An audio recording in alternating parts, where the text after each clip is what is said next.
Welcome to Shukla study point. आप सभी का स्वागत है आपके अपने YouTube channel Shukla study point में। मैं शिवम शुक्ला आप सभी का हार्दिक स्वागत करता हूं। आज की वीडियो के माध्यम से हम लोग चर्चा करेंगे बीए प्रथम वर्ष प्रथम सेमेस्टर होम साइंस के मॉडल पेपर के बारे में। आपको बता दूं, जब आप होम साइंस सब्जेक्ट लेते हैं या लेती हैं प्रथम सेमेस्टर में, अभी आप हैं, आप साइंस बैकग्राउंड से हैं या आर्ट्स बैकग्राउंड से हैं, आप किसी भी सब्जेक्ट को पहले से पढ़े हैं, होम साइंस पहली बार पढ़ रही हैं या पढ़ रहे हैं, किसी प्रकार की कोई दिक्कत की बात नहीं है। बहुत ही आसान भाषा में, बहुत ही सरल तरीके से हम लोग जानने का प्रयास करेंगे। बिल्कुल आपकी अपनी भाषा में, आपके खुद की भाषा में, यानी आपका बड़ा भाई छोटा भाई आप मान करके पढ़िए। बहुत ही आसान भाषा में आपको समझाऊंगा और बहुत ही बारीकी से हर एक पॉइंट को हम समझने का प्रयास करेंगे। तो आप सभी लोग वीडियो को अंत तक देखिएगा। पिछले 5 वर्षों से मैं लगातार आप लोगों को पढ़ा रहा हूँ और खास करके कौन से प्रश्न आपकी परीक्षा में आने वाले हैं उनको एक प्रकार से समझने की परख जो है मुझे आप लोगों से थोड़ा बेहतर होगी, चूंकि मैं पिछले 5 वर्षों से आप लोगों के साथ जुड़ा हुआ हूं। ठीक है, तो बीए प्रथम सेमेस्टर की अगर बात किया है तो होम साइंस के अंतर्गत आपको पोषण के तत्व और मानव विकास के बारे में आपको पढ़ना होता है। ठीक है, तो elements of nutrients and human development जो होता है, यहाँ से कैसे प्रश्न आपकी परीक्षा में आएंगे उसी को हम आज की वीडियो के माध्यम से चर्चा करेंगे। और आपको बता दूं, एक ऑब्जेक्टिव मॉडल पेपर होता है जो कि मैं ऑलरेडी पहले से करवा चुका हूं। ये लिखित टाइप का मॉडल पेपर होगा। लिखित मॉडल पेपर का कहने का मतलब ये है कि इसका मतलब होता है अति लघुत्तरीय, लघुत्तरीय और दीर्घोत्तरीय टाइप के जो प्रश्न पूछे जाते हैं उनके लिए खास करके ये बहुत ही महत्वपूर्ण होगा। हालांकि जो छात्र छात्राएं हमारे ऑब्जेक्टिव वाले हैं उनके लिए भी बहुत महत्वपूर्ण होगा, क्योंकि बहुत ज़्यादा जानकारी आप पाएंगे और लगभग संपूर्ण सिलेबस से बनने वाले, संपूर्ण सिलेबस के जो चैप्टर्स हैं उससे बनने वाले प्रश्नों को इसमें समाहित किया गया है। ऐसे प्रश्नों को समाहित किया गया है जो पिछले 2 वर्षों में आपकी परीक्षा में पूछे गए हैं। तो बिल्कुल चिंता करने की आपको आवश्यकता नहीं है। बहुत ही बारीकी से हम लोग हर एक पॉइंट को चर्चा करेंगे। क्लियर? तो आइए हम जानने का प्रयास करते हैं कि कौन कौन से आपकी प्रश्न जो हैं आपकी परीक्षा में आने वाले हैं और कैसे कैसे प्रश्न आते हैं। तो न्यू मॉडल पेपर है 2024 की परीक्षाओं के लिए। आने वाली परीक्षा 25 उसके लिए भी बहुत महत्वपूर्ण होगा। यह 26 27 सभी, चूंकि अभी सिलेबस आपका यही रहने वाला है, सिलेबस अभी बदलेगा नहीं। नवीनतम एजुकेशन पॉलिसी जो आई, राष्ट्रीय शिक्षा नीति जो आई है अभी 2020 की, उसमें 2022 से लागू हो पाई है। ठीक है, चूंकि कोविड काल था तो उस दौरान बहुत सारी चीज़ें हुई हैं और इसके कारण से सिलेबस जो मतलब जो आपका खास करके जो परीक्षा करवाने का समय या इसको लेकर के जो ये सारी चीज़ें भी पीछे चल रही थोड़ा बहुत, अब थोड़ा थोड़ा ट्रैक पर आ रही हैं। तो ऐसी स्थिति में आपको सारी चीज़ें मैनेज करनी होती थी पहले, लेकिन अब सारी चीज़ें व्यवस्थित हैं। तो आइए अब हम चर्चा करते हैं कैसे प्रश्न आएंगे, कैसे उनको हैंडल करना है, कैसे लिखना है, सारी बातों को। 3 खंडों में आपका पेपर बटा हुआ होगा, खंड आ, खंड बा और खंड सा। खंड आ की अगर बात की है तो खंड आ से अति लघुत्तरीय प्रश्न पूछे जाते हैं जिनकी संख्या 10 होती है और 10 के 10 प्रश्नों को अर्थात सभी प्रश्नों को आपको करना अनिवार्य होता है। एक प्रश्न का उत्तर आप 50 शब्दों में लिखते हैं, ये बात ध्यान रखेंगे। देखिए, जो पहला प्रश्न है आपकी स्क्रीन पर आ चुका है वो है गृह विज्ञान का महत्व बताइए। और इसी अकॉर्डिंग आप देखते हैं खंड आ, खंड बा से लघुत्तरीय और खंड सा से दीर्घोत्तरीय प्रश्न पूछे जाएंगे। तो सभी को हम बड़े बहुत ही बारीकी से जानने का प्रयास करेंगे, समझने का प्रयास करेंगे कैसे उत्तर लिखना होता है, क्या चीजें होती हैं। देखिए, पहला प्रश्न है कि गृह विज्ञान का महत्व बताइए।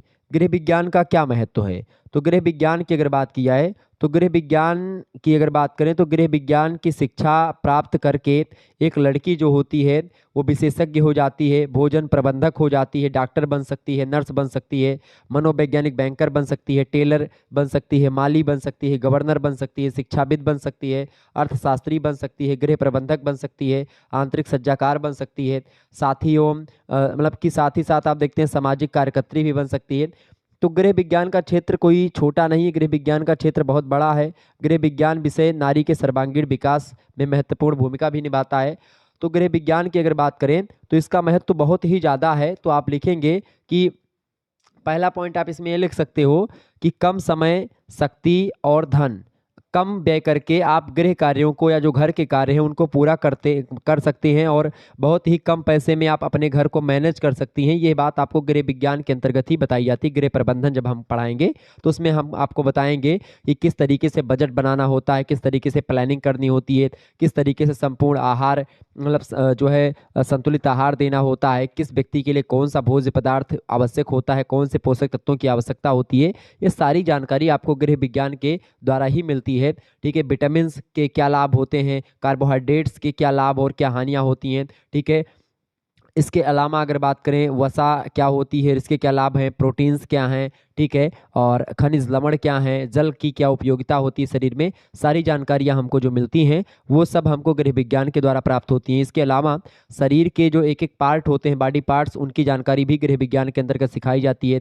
यहाँ तक कि सिलाई कढ़ाई बुनाई से लेकर के और छपाई रंगाई तक, पेंटिंग वगैरह तक आपको, और गृह सज्जा की अगर बात की है, परिसज्जा की, घर को कैसे सजाना है, लाइटिंग की व्यवस्था कैसे करनी है, फूलों को कैसे सजाना है, यहाँ तक कि जो है आपको बता दूं कि सारी चीज़ें गृह विज्ञान के अंतर्गत आपको बताई जाती हैं। आप देखेंगे कि उपलब्ध संसाधनों का कैसे समुचित प्रयोग करना है, वैज्ञानिक ढंग से कैसे उपयोग करना है, ये सब करके परिवार के सदस्यों को स्वादिष्ट, पौष्टिक, संतुलित और तृप्तिदायक भोजन उपलब्ध करवाना, ये भी एक गृह विज्ञान जो पढ़ी लिखी महिला होगी वही कर पाएगी, ठीक है। तो दूसरे में लिख देंगे। तीसरा आप लिख सकते हो कि नौकरी या व्यवसाय द्वारा धन अर्जित करके अपना परिवार, अपना व परिवार में रहन सहन के स्तर को ऊंचा उठाना, ये भी गृह विज्ञान के द्वारा ही आप जान पाएंगे या जान पाएंगी, तो इसका ये भी महत्व है। और ख़ास करके अनुपयोगी जो वस्तुएं हैं, उन वस्तुओं को कलात्मक वस्तुओं के रूप में बनाने में गृह विज्ञान हमारी सहायता करता है, ताकि आप जो चीज़ें रिजेक्ट हैं उन रिजेक्ट वस्तुओं को आप उठा करके और एक उससे भी धन कमाने के एक प्रकार से तरीके आप अपना लेती हैं। अगर आप गृह विज्ञान अच्छे तरीके से पढ़ते हैं तो बहुत ही एक प्रकार से व्यापक क्षेत्र है गृह विज्ञान। इसके अलावा अगर कोई विशेष अवसर पड़ता है शादी वगैरह में, या जन्मदिन पड़ता है किसी का, तीज त्यौहार पड़ते हैं, या किसी प्रकार के घर की सजावट की बात होती है, तो गृह विज्ञान पढ़ी लिखी महिला जो होती हैं वो बहुत अच्छे तरीके से कर पाती हैं। मौसम के अनुरूप सदस्यों को वस्तु उपलब्ध करवाना हुआ, कपड़े का चुनाव करना हुआ। अच्छा, कपड़े का चुनाव अगर आप कभी शॉपिंग करने जाते हैं तो महिलाओं को ज़्यादा परख होती है कपड़े को पहचानने में। वो पहचान जाती है कौन सा कपड़ा टेरिकाट है, कौन सा क्या है, मतलब वो हाथों से इसे हाथ से इसे पकड़ेंगी और हाथ से तुरंत उसको पकड़ करके बता देंगे कि ये कपड़ा इतने मूल्य का है, ये इतने समय में फट जाएगा, इसका कलर उतर जाएगा कि नहीं उतरेगा। ये सारी चीज़ें जो है स्त्रियों को पता होती हैं, महिलाओं को पता होती है, चूँकि वो गृह विज्ञान पढ़ी होती हैं। अच्छा, गृह विज्ञान पढ़े या ना पढ़े, उनको इतना ज़्यादा समझ हो जाता है, अनुभव हो जाता है इन चीज़ों का, कि उनको वैसे पता चल जाता है कि भाई कपड़ा। इसीलिए शादी ब्याह का जब कपड़ा खरीदने जाते हैं लोग, तो महिलाओं को लेकर के जाते हैं, क्योंकि महिलाएं जो होती हैं मोल भाव भी कर लेती हैं और सारी चीज़ें कर लेती हैं। लेकिन अब जो दुकानदार हैं वो भी बड़े होशियार हो गए हैं। वो लोग जब महिलाओं को देखते हैं तो जैसे जो 1,000 का सामान है उसको 2,000 में बताते हैं, तब महिलाएं कहेंगे नहीं हम इसका 1,200 रुपया देंगे, तो कहेगा नहीं नहीं 1,200 में तो नहीं होगा, 1,800 आपके लिए बता दिया। तो कहेंगे नहीं नहीं 1,200 नहीं, चलो एक दे तू, नहीं बहनी 1,200 नहीं, लेकिन चलो 13,500 हम दवा दिए भाई। तो कहें 13,500, तो कहें नहीं नहीं 13,500 नहीं, अगर आप सब बताने कहा थी, तो दुकानदार बोले कि ठीक है 200 और कम कर दें, 1,600 रुपया दे दो, ये एक दाम बताई थे 1,600 रुपया। तब एक जनी महिमा से निकली है, कहे ना तहार वाली ना हमार वाली, ये एक दाम है 1,500 रुपया। तो दुकानदार कहे चलो 1,000 के सामान हमारा 500 रुपया मुनाफा मिलता है, निपटाए दो इन्हें।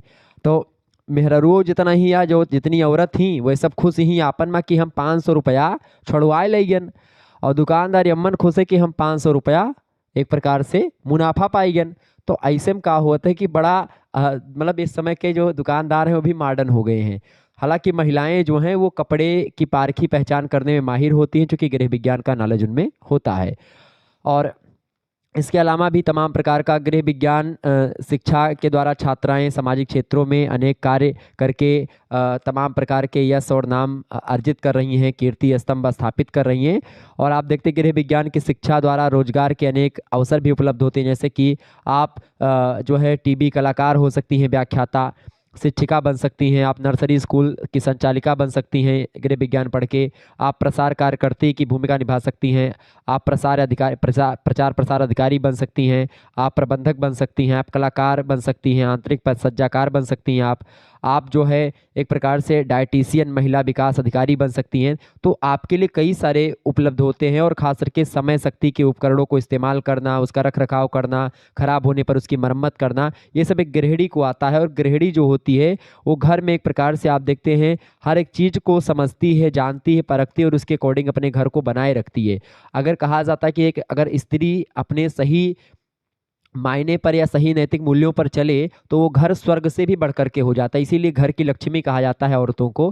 ठीक है, तो औरत अगर चाहे तो घर एकदम से स्वर्ग बन जाए, और अगर वही औरत चाह ले तो घर एकदम से पूरा नष्ट हो जाए, उसको कोई रोक नहीं सकता है। ये सत्य है, यथार्थ सत्य आज का भी है।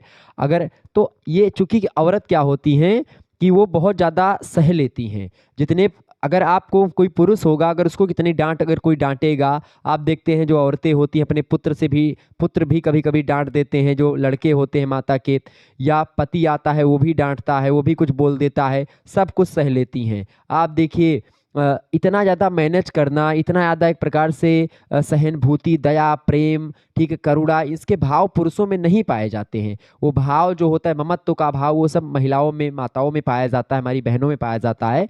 तो जरूरी है कि अगर एक घर को चलाना है तो महिलाओं का साथ मिलना बहुत आवश्यक है। बिना महिलाओं का घर में कहा जाता है कि जो है अगर कोई रसोई में महिला नहीं रहती है तो कहा जाता है कि प्रेत बाधा, मतलब कि प्रेत बाधा होती है घर में, ऐसी मान्यता है। ठीक है, मैं इसको पुष्टि नहीं करता हूँ कि होता ही है ऐसा, लेकिन कहा जाता है जहाँ तक सुनने में आया। तो महिलाओं को लेकर के गृह विज्ञान का बड़ा महत्व है, और गृह विज्ञान चूंकि महिलाएं ही पढ़ती हैं अधिकतर मात्रा में, 90% के आसपास, तो महिलाएं गृह विज्ञान जानती हैं, इसीलिए घर अच्छे तरीके से चलता है। तो इसका महत्व ये है कि आज गृह विज्ञान का महत्व केवल घर तक ही सीमित नहीं है, बल्कि बाहरी आवरण में भी एक प्रकार से प्राथमिक चिकित्सा की बात हो तो गृह विज्ञान में प्राथमिक चिकित्सा भी बताई जाती है, किस चीज़ की कमी से कौन सा रोग होता है। आप देखते हैं गृह विज्ञान में गृह कार्य व्यवस्था, रोगी और शिशु की परिचर्या, गृह सज्जा, पाक कला, मतलब भोजन पकाने की विधि, स्वास्थ्य विज्ञान, उपचार, इन तमाम प्रकार के विषयों का ज्ञान आपको करवाया जाता है। इसके अलावा आप देखते हैं गृह विज्ञान शिक्षा की एक विद्या है, जिसके अंतर्गत आप देखते हैं पाक शास्त्र, गृह अर्थशास्त्र, और इसके अलावा बच्चों की परवरिश करने की बात, मानव विकास, आंतरिक सज्जा, वस्त्र और परिधान, गृह निर्माण, इन सभी का अध्ययन आप करते हैं और बहुत ही आसानी से सारी चीज़ों को जानते हैं। तो ये होता है गृह विज्ञान का महत्व, और गृह विज्ञान के बारे में सारी चीज़ें मैंने आपको यहाँ पर समझा दी। तो मेरे हिसाब से आप बहुत ही आसानी से गृह विज्ञान के महत्व को या गृह विज्ञान के बारे में आपने जाना। ठीक है, और एक गृह विज्ञान की क्या उपयोगिता होती है एक महिला के लिए, इसको भी अगर आपसे पूछेगा तो इसी उत्तर को जो मैंने आपको बताया समझाया उसी को आप लिख दीजिएगा। दूसरा प्रश्न आपकी स्क्रीन पर आ चुका है, कोशिका भित्ति के कार्य बताइए। कोशिका भित्ति की अगर बात की जाए तो कोशिका भित्ति क्या होती है? कोशिका भित्ति को ही कोशिका आवरण कहा जाता है, ये बात ध्यान रखेंगे। आपको बता दूं प्रत्येक कोशिका में मुख्य रूप से 3-4 चीजें होती है, मुख्य रूप से 3 चीजें होती हैं। एक होती है भैया कोशिका भित्ति, ठीक है, क्या होती है? एक होती कोशिका भित्ति, एक होती है कोशिका सार। अच्छा, कोशिका भित्ति को बोलते हैं सेल मेम्ब्रेन, ठीक है। कोशिका सार जो होता है उसको बोलते हैं साइटोप्लाज्म, और एक होता है केंद्रक जिसको बोलते हैं न्यूक्लियस, ठीक है। कुछ विद्वानों ने साइटोप्लाज्म और न्यूक्लियस को मुख्य अंग माना है, और उनके अनुसार सेल मेम्ब्रेन साइटोप्लाज्म का ही एक भाग होता है। लेकिन कोशिका भित्ति से यहाँ पर प्रश्न पूछा गया कि उसके क्या कार्य होते हैं, तो कोशिका भित्ति जो होती है कोशिका को चारों ओर से ढकने वाले आवरण को कहा जाता है, ठीक है। और इसकी उत्पत्ति साइटोप्लाज्म से होती है, और खास करके आप देखते हैं ये प्रत्यास्थापूर्ण होती है, मतलब फैलने वाली होती है, ठीक है, अस्थायी होती है, परिवर्तित हो जाती है। इसकी उत्पत्ति वास्तव में कोशिका के भीतर का जो गाढ़ा और तरल ठोस पदार्थ होता है उसी से मानी जाती है, इसकी उत्पत्ति होती है कोशिका भित्ति की। और कोशिका भित्ति ही समस्त कोशिकाओं को सहारा देती है, इसके कारण ही कोशिका का एक अलग अस्तित्व बना रहता है।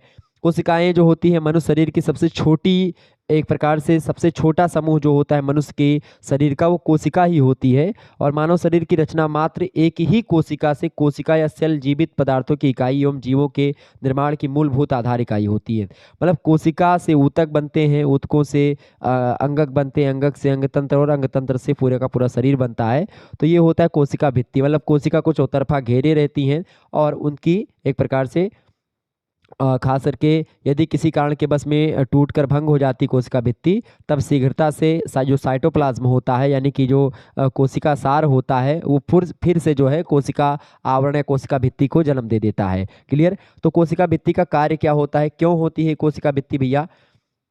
कोशिका भित्ति का कार्य, पहला कार्य आप लिखेंगे कि जो कोशिका भित्ति होती है ये कोशिका को एक निश्चित आकार प्रदान करती है। क्योंकि एक आवरण होता है तो उसी में कोशिका एक उसका आकार फिक्स हो जाता है। दूसरा कार्य ये होता है इसका, कोशिका की बाहरी आघातों, धक्के, रगड़, इन सभी से एक प्रकार से कोशिका भित्ति रक्षा करती है कोशिकाओं की। तीसरी बात यह है कि कोशिका में कोमल अंगों की रक्षा होती है। कोशिका से क्या होती है, कोशिका के जो कोमल अंग होते हैं कोशिका भित्ति उसकी रक्षा करती है। चौथा काम इसका है कि जो कोशिका भित्ति होती है वो बाह्य उत्तेजनाओं को ग्रहण करती है तथा एक कोशिका से दूसरी कोशिका तक पहुंचती है, ठीक है, पहुंचाती है उसको। जो उत्तेजनाएं होती हैं, जो बाहरी उत्तेजनाएं होती हैं, उसको एक कोशिका से दूसरी कोशिका तक कौन पहुंचाता है, कोशिका आवरण या कोशिका भित्ति, या जिसको आप अंग्रेजी में सेल मेम्ब्रेन बोलते हैं। क्लियर। अच्छा, सेल मेम्ब्रेन या कोशिका भित्ति के द्वारा कोशिका के विकास का निष्कासन होता रहता है और कोशिका भित्ति के द्वारा ही कोशिका पौष्टिक पदार्थों को ग्रहण करती है तथा इसके द्वारा ही आवश्यक तत्व को शोषित करती है। कुल मिलाकर के अगर देखें तो कोशिका भित्ति सभी वस्तुओं को ग्रहण नहीं करती है, वह केवल आवश्यक वस्तुओं को ही भीतर जाने देती है, बाकी जो बेकार चीजें होती हैं उनको अंदर नहीं आने देती है। कोशिका भित्ति अनिवार्य तत्व को कोशिका से बाहर नहीं जाने देती और कोशिका के भीतर बाहर आने वाले पदार्थ पर कोशिका भित्ति का पूर्ण नियंत्रण होता है। और इस प्रकार से अगर देखें तो जीवन संबंधी क्रियाओं में कोशिका भित्ति जो होती है वो बहुत ही महत्वपूर्ण भूमिका निभाती है। क्लियर। तो कोशिका भित्ति का ये कार्य होता है शरीर में, और कोशिका के बारे में मैंने आपको बता दिया कि ये जीवन की एक प्रकार से सबसे छोटी इकाई होती है मनुष्य के जीवन की, कोशिका भित्ति, मतलब कोशिका, और कोशिका भित्ति कोशिका का एक प्रकार है। ठीक है। तीसरा क्वेश्चन आप देखेंगे, इंपॉर्टेंट प्रश्न है आपकी परीक्षा की दृष्टि से, बहुत ही महत्वपूर्ण प्रश्न है। प्रश्न है पाचन तंत्र को लेकर के। पाचन तंत्र क्या होता है भैया? पाचन तंत्र की अगर बात की जाए तो पाचन तंत्र क्या होता है, फटाफट से आप बताने का प्रयास करेंगे। गेस्ट्रोइन साटिनल जो तंत्र होता है इसी को पाचन तंत्र कहा जाता है। अच्छा, पाचन तंत्र की अगर बात करें तो चूंकि पाचन जो है वो एक रासायनिक और एक यौगिक क्रिया के रूप में हम इसको जानते हैं। इसके अंतर्गत भोजन जो होता है वो छोटे छोटे कणों में बंट जाता है और पाचक रसों की क्रिया के द्वारा ऐसे रूप में परिवर्तित हो जाता है जिससे उसके तत्व रक्त के द्वारा अवशोषित हो सकते हैं और इसके पश्चात अवशोषण की क्रिया प्रारंभ होती है, जिससे रक्त इन पचे हुए पदार्थों का शोषण करके उनको शरीर के भिन्न भिन्न अंगों में ले जाता है और उनका पोषण करता है। अच्छा, भोजन में कार्बोहाइड्रेट्स पाए जाते हैं, glucose, fructose, sucrose, lactose, maltose, ये सब कार्बोहाइड्रेट ही होते हैं। तो जो कार्बोहाइड्रेट जो भोजन में पाया जाता है खास करके वो जाकर के परिवर्तित किस में होता है जब पचता है भोजन, तो कार्बोहाइड्रेट जो कि अनाजों में पाया जाता है या अन्य चीज़ों में पाया जाता है, या तो जब वो आप ग्रहण करते हैं तो जब पाचन हो जाता है तो उसके बाद में कार्बोहाइड्रेट जो होता है ग्लूकोज में बदल जाता है, फ्रक्टोज, सुक्रोज, लैक्टोज और माल्टोज में बदल जाता है। ठीक है। प्रोटीन का परिवर्तन अमीनो अम्ल में हो जाता है। वसा जो होती है वसीय अम्ल में बदल जाती है और ग्लिसरॉल में बदल जाती है। खनिज लवण जो होते हैं भोजन में और जो विटामिन होती हैं, जो जल होती हैं जिस रूप में खाए जाते हैं, वे उसी रूप में ही पच जाते हैं। मतलब खास करके अगर प्रोटीन की अगर बात करें, खनिज लवण की बात करें या जल की बात करें, तो ये तीनों जो होते हैं ये जैसे आप ग्रहण करते हैं वैसे पच जाते हैं। लेकिन जो कार्बोहाइड्रेट है वो ग्लूकोज, फ्रक्टोज, सुक्रोज, लैक्टोज और माल्टोज में परिवर्तित होता है। प्रोटीन जो होता है वो अमीनो एसिड में यानी अमीनो अम्ल में परिवर्तित होता है, वसा वसीय अम्ल में और ग्लिसरॉल में बदल जाती है। तो ये सब मतलब पाचन की क्रिया होती है। क्लियर। और पाचन प्रणाली के अंतर्गत आप देखते हैं वे सभी अंग सम्मिलित कर लिए जाते हैं जो खास करके भोजन को चबाने में उपयोग में आते हैं, निगलने में उपयोग में आते हैं और पचाने और अवशोषित करने के अलावा अधपचे और अनपचे जो भोजन होते हैं उसको बाहर निकालने का भी कार्य करते हैं। इसके अलावा इसके अंतर्गत आप देखते हैं आहार नाल, पाचन नली, पाचन के जो सहायक अंग हैं वो सब शामिल होते हैं। आहार नाल की अगर बात किया जिसको पाचन नाल भी कहते हैं, 9 मीटर लंबी होती है आहार नाल। और आपको बता दूं पाचन जो होता है मुख्य रूप से वो मुंह से ही प्रारंभ हो जाता है। तो सबसे पहला पाचन कहाँ पर होता है भैया? मुंह से ही प्रारंभ हो जाता है पाचन। फिर इसके बाद में दूसरा क्या होता है? ग्रसनी। ठीक है। दूसरे नंबर पर ग्रसनी होती है जो कि नालिका होती है। ठीक है। तो वो उससे जाता है। ग्रसनी की अगर बात करी जाए तो ग्रास नली ग्रसनी से ही प्रारंभ होती है। इसकी लंबाई 25 सेंटीमीटर होती है और आमाशय तक पहुंचती है और खास करके मांसपेशी की बनी होती है नली। 4 परतों में बटी होती है। एक होती म्यूकस झिल्ली, एक होती बिरल संयोजी ऊतक, एक होती बाहरी लंबाकार यानी पेशियों की परत होती है और एक भीतरी गोलाकार पेशियों की परत होती है, वो होती है। तो ये ग्रास नली होती है।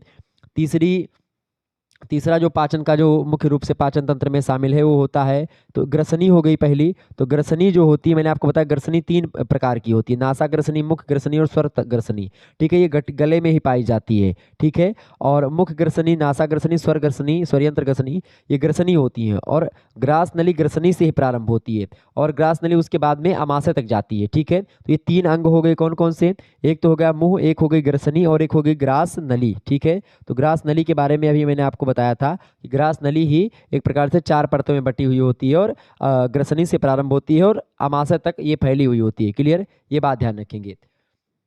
तो ये होते हैं भैया 3। और चौथे इसके बाद में ग्रस नली के बाद में आता है आपका अमाशय।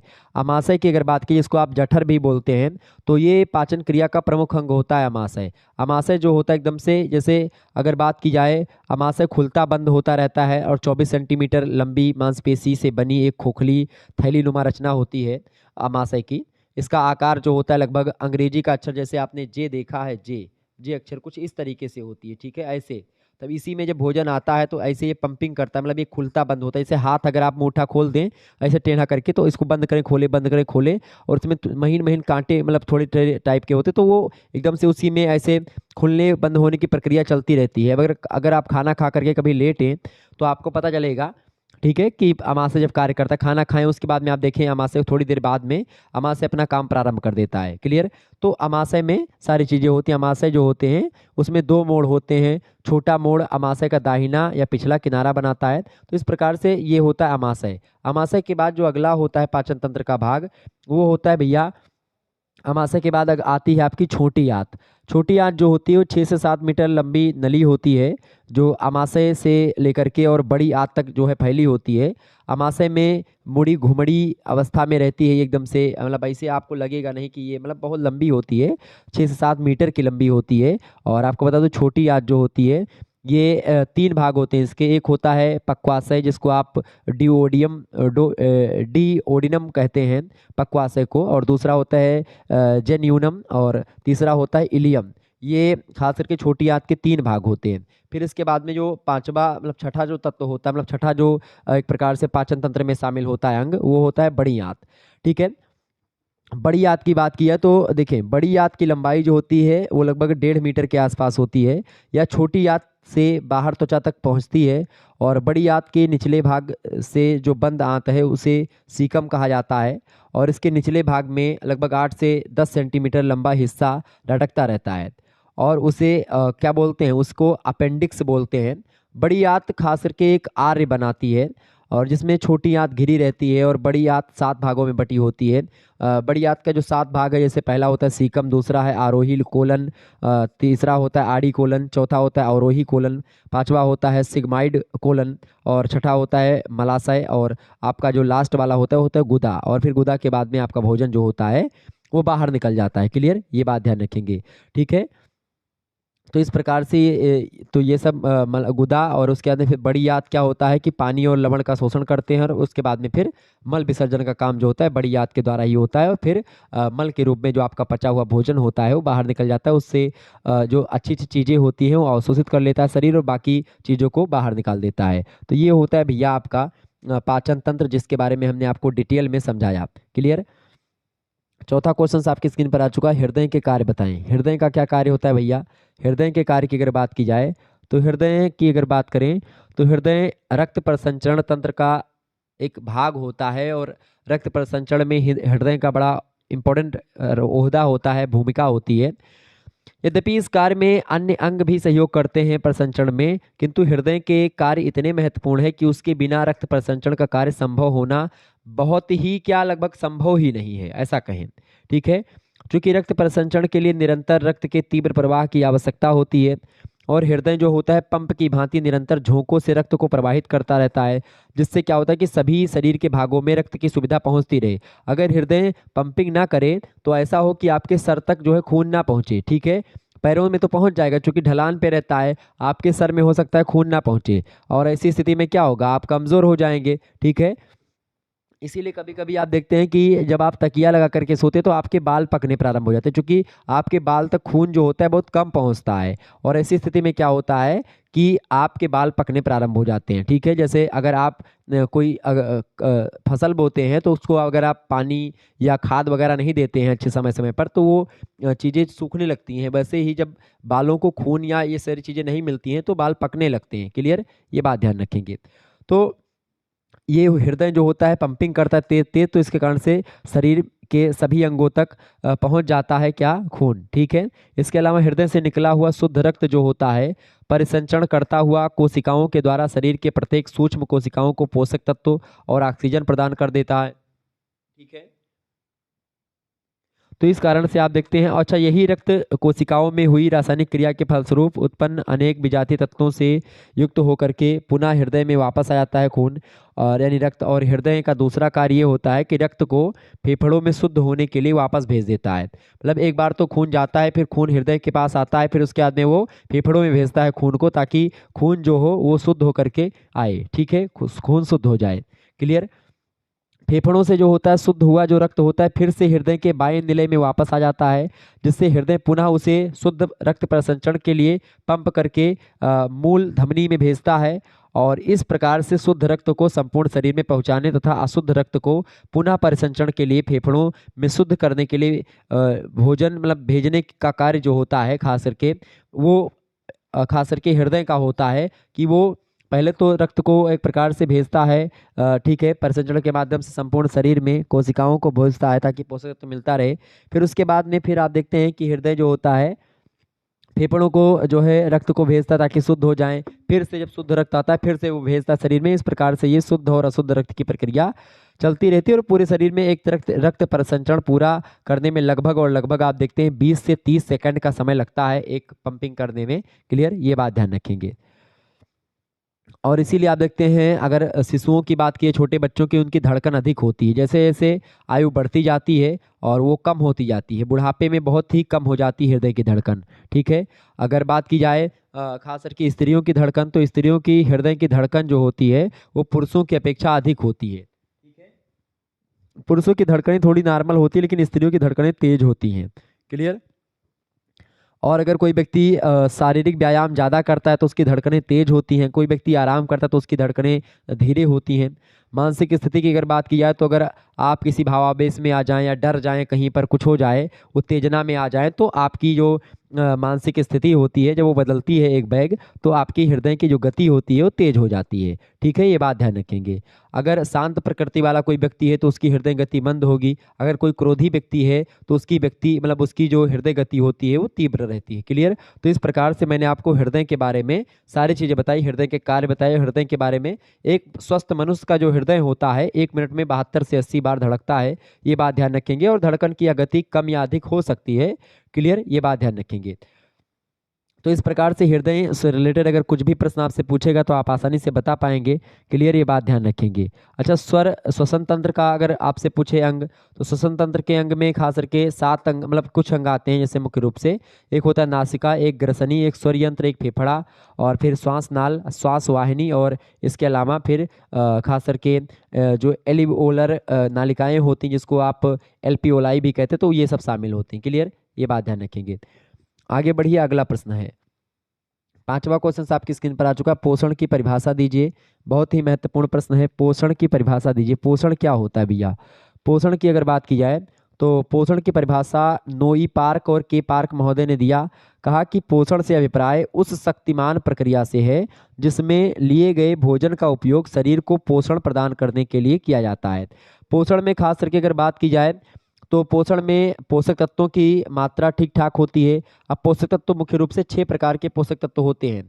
पहला होता है आपका कार्बोहाइड्रेट, दूसरा होता है प्रोटीन, तीसरा होता है आपका वसा, चौथा होता है लवण, पांचवा होता है आपका विटामिन, और छठा होता है जल। ये 6 तत्व होते हैं पोषक तत्व। ठीक है, खनिज लवण में जैसे calcium, sodium chloride, magnesium, potassium, ये सब होते हैं खनिज लवण। ठीक है, ये सब चीज़ों को ध्यान रखेंगे। तो इन सभी की मात्रा जो होती है कार्बोहाइड्रेट्स, प्रोटीन, वसा, विटामिन्स, मतलब विटामिन्स, खनिज लवण, ठीक है, और खास करके इन सभी चीज़ों की जो जल, इन सभी की मात्रा उचित मात्रा में अगर किसी खाने में मिलती है तो वही खाना होता है पोषक या पोषण। ठीक है, पोषण के द्वारा क्या होता है?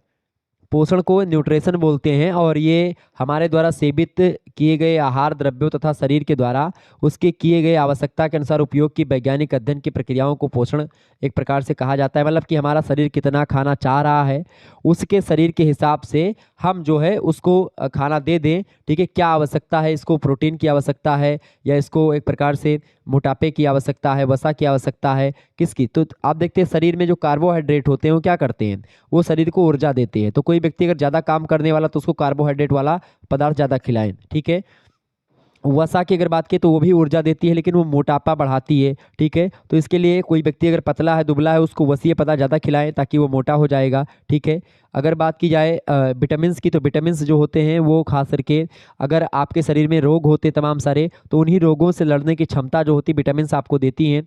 ठीक है, और इसके अलावा अगर बात की खनिज लवण की तो वो भी रोगों से रक्षा करते हैं और हमारे शरीर में जो रोग प्रतिरोधक क्षमता है उसको बढ़ाते हैं। तो खनिज लवण की आवश्यकता इसलिए भी होती है। और इसके अलावा अगर बात की जाए एक सब आपका और बच रहा है। ठीक है, खास करके प्रोटीन्स। तो प्रोटीन्स जो होते हैं वो हमारे शरीर में जो होती है, जो टूटी फूटी कोशिकाएं होती हैं, जो हमारे शरीर के जो एक प्रकार से खास करके ऊतक होते हैं, जो टूटे फूटे कोशिकाएं ऊतक होते हैं, उन सभी का मरम्मत करती है। शरीर के अंगों में वृद्धि के लिए उपयोगी होती है। शारीरिक अंगों की वृद्धि में प्रोटीन्स का बड़ा योगदान होता है, इसीलिए खास करके छोटे बच्चों को प्रोटीन्स की आवश्यकता ज़्यादा होती है। क्लियर, ये बात ध्यान रखेंगे। तो ये सब जल की आवश्यकता तो होती ही है क्योंकि हमारा शरीर जो है लगभग आधे से ज़्यादा परसेंटेज जल का ही है इसमें। ठीक है, तो इस प्रकार से लगभग 70 से अधिक % जो है जल है। तो इस प्रकार से ये होता है पोषण। ठीक है, पोषण कई प्रकार का होता है। एक होता है सुपोषण। ठीक है, सुपोषण में क्या होता है, सुपोषण अच्छा पोषण जब एक प्रकार से सारी चीज़ें उचित मात्रा में मिलें आपको, सभी पोषक तत्व जो होते हैं जब उचित मात्रा में आपको खाने में मिलेंगी तो उसको बोलते हैं सुपोषण। एक होता है कुपोषण, जब मतलब कि अनकुतुआ भोजन आपको मिले। अनकुतुआ भोजन का मतलब ये होता है कि पोषण की वह स्थिति जब भोजन के द्वारा मनुष्य को या तो अपनी आवश्यकता से कम पोषण मिले या ज़्यादा पोषण मिल जाए तो वो कुपोषण हो जाएगा। अल्प पोषण की अगर बात की जाए, अच्छा, कुपोषण और अल्प पोषण जो होते हैं अत्यधिक पोषण दोनों शामिल होते हैं कुपोषण में। ठीक है, इसीलिए कुपोषण में या तो ज़्यादा, अगर किसी को ज़्यादा कार्बोहाइड्रेट दे दिया आपने, उसको ज़रूरत थी बहुत कम कैलोरी की और आपने ज़्यादा दे दी तो फिर दिक्कत की बात है, अगर कम दे दी तो भी दिक्कत की बात है। तो कुपोषण में दोनों आते हैं, लेकिन अल्प पोषण में केवल वही आता है, केवल कम हो जाना। ठीक है, जैसे कि मान लेते कार्बोहाइड्रेट की मात्रा उसको चाहिए थी 2300 किलो कैलोरी और आपने दे दी उसको एक प्रकार से 1500 कैलोरी, तो इसलिए दिक्कत हो जाएगी फिर उसमें। ठीक है, तो ये होता है अल्प पोषण। एक होता है अत्यधिक पोषण जिसमें बहुत ज़्यादा दे दिया जाए हर एक चीज़। ठीक है, पोषक तत्व। तो ये होते हैं आपके पोषण। आगे बढ़ते हैं, छठा क्वेश्चन आपकी स्क्रीन पर आ चुका है। भोजन पकाने की विधियों के बारे में बताएं। भोजन पकाने की कई सारी विधियां हैं और उसको लेकर के आप सभी लोग जानते भी होंगे। भोजन की अगर बात की जाए तो अगर भोजन कच्चे आप खाएंगे तो उसमें बहुत सारी चीज़ें बीमारियां फैलती हैं। तो उनसे छुटकारा पाने के लिए मनुष्य जो है वो भोजन को विषैले पदार्थों को और सूक्ष्म जीवों से छुटकारा पाने के लिए, क्योंकि भोजन में बहुत सारे छोटे छोटे जीव भी रहते हैं तो वो सब मर जाते हैं कब, जब आप भोजन को पकाते हैं। ठीक है, तो इसीलिए मनुष्य भोजन को पका करके खाना प्रारंभ करता है। और मनुष्य ने खाना पकाने की शुरुआत इसलिए की थी क्योंकि भोजन में मौजूद सूक्ष्म जीवी शरीर के भीतर पहुंचने पर पाचक एंजाइम को नष्ट कर देते थे और भोजन पच नहीं पाता था। ऐसी स्थिति में नाना प्रकार की बीमारियां, अलग अलग प्रकार की बीमारियां फैलती थीं। ठीक है, तो भोजन को पकाने का मुख्य उद्देश्य यह भी रहा कि भोजन पकाने से स्वादिष्ट होता है, अच्छा लगता है, पौष्टिक भोजन तैयार होता है। भोजन पका पकाया रहता है तो सुगंध उसकी अजीब मतलब एकदम से बढ़िया आती है और खाने का मन करता है। तो कहीं ना कहीं पे आप देखते हैं भोजन जो होता है पका करके खाने में ज़्यादा अच्छा लगता है बजाय कच्चे खाने के। ठीक है, अगर आप कच्चा चीज़ आप खाएंगे तो बहुत बेकार लगेगा। कच्ची आलू आप खाएं अच्छी नहीं लगेगी, वही आलू उबाल करके खाएं मज़ा आ जाएगा। गंजी अगर आप कभी खाए होंगे, ठंडी का महीना आ रहा है तो एक त्यौहार आता है सकट का त्यौहार जिसमें तिलवा और गंजी खाया जाता है, आप लोगों में से सभी को पता होगा। तो उसमें गंजी जब आप भून करके खाओ तो बड़ा मज़ा आता है, लेकिन वही गंजी अगर आप उबाल करके खाएंगे तो थोड़ा कम मीठी लगेगी क्योंकि इसमें पानी डाल करके। तो वही पकाने की कई सारी विधियां अभी मैं आपको बताऊंगा। पकाने की कई विधियां होती हैं। भोजन पकाने की तो सबसे पहली विधि के अंतर्गत हम लोग जैसे नम ताप पर के बहुत कम ताप पर भोजन का जब भोजन पकाते हैं तो उसमें कई प्रकार की चीज़ें होती है। सबसे पहली बात नम ताप पर मतलब भोजन को उबाल करके खाना। ठीक है, उबालना जैसे आलू उबालना, अंडा उबालना, चावल उबालना, सब्जी को उबाल करके ही आप बनाते हैं। ठीक है, पानी डाल देते हैं और उसके बाद में सब्जी जो है उबलती है और आलू उबल करके पक जाती है। या आलू को उबालते हैं, चावल को उबालते हैं, चावल वगैरह ये सब उबालने वाले ही है। हरी पत्तेदार सब्जियां जैसे पत्ता गोभी, मेथी, पालक, इन सभी को भी पहले उबालते हैं, फिर उसके बाद में उसको छोंकते हैं, तब खाना बनता है। ठीक है। अगर आप कभी साग खाए होंगे तो साग को ऐसे ही बनाया जाता है। ठीक है। दूसरा होता है भैया धीमी आंच पर भोजन को पकाना, जिसको रिझाना भी बोलते हैं। ठीक है। तो इस विधि में भोजन को पानी की मात्रा में उसके क्वथनांक से नीचे लंबे समय तक उबाला जाता है। जैसे ही उबला मतलब कि उबाला मतलब उबाल आता है, आंच को धीमा करके भोजन को धीरे धीरे पकने के लिए छोड़ दिया जाता है। भोजन और तरल जिसमें उसे पकाया गया है दोनों एक साथ परोसा जाता है, और धीमी आंच पर पकाने से भोजन में रस यथावत बने रहते हैं और भोजन स्वादिष्ट बनता है। जैसे रसेदार सब्जी अगर आपने खाया होगा तो धीमी आंच पर उसको पकाना बोलते हैं। तो इस प्रकार का एक उबालना होता है कि भाई भोजन, आलू उबाल दिया आपने, ठीक है, तो वो अलग हो गया। आलू को उबालना, आलू को आप पानी फेंक देते हैं उबाले हुए का। लेकिन जो धीमी आंच पर आप पकाना है, रिसाना जिसको रिझाना बोलते हैं, अगर आप उसको रिसा करके बढ़िया से बनाते हैं सब्जी वगैरह, तो उसका तरी आप पीते हैं, खाते, पनीर की सब्जी की तरी जो होती है वो सब। तो इस प्रकार के धीमी आंच पर पकाना होता है। एक होता है भैया भाप के द्वारा पकाना। भाप के द्वारा कैसे पकाया जाता है? जब भोजन को गर्म पानी की भाप से खास करके भोजन पकाया जाता है तो उसको भाप से पकाना बोलते हैं। अगर आप कभी खाना बनाए होंगी तो जैसे कि कल वाला जो करवा चौथ का त्योहार था, तो कल अगर आप में से बहुत सारी लड़कियां ही देख रही होंगी तो उनको पता होगा करवा चौथ के दिन क्या बनता है। जो चावल के आटे का बनता है, जिसको आप बोलते हैं आसा फरा, या जो भी हमारे यहाँ तो आसा फरा इसे बोलते हैं। तो हमारी मम्मी ने बनाया भी था कल, बड़ा अच्छा लगा था।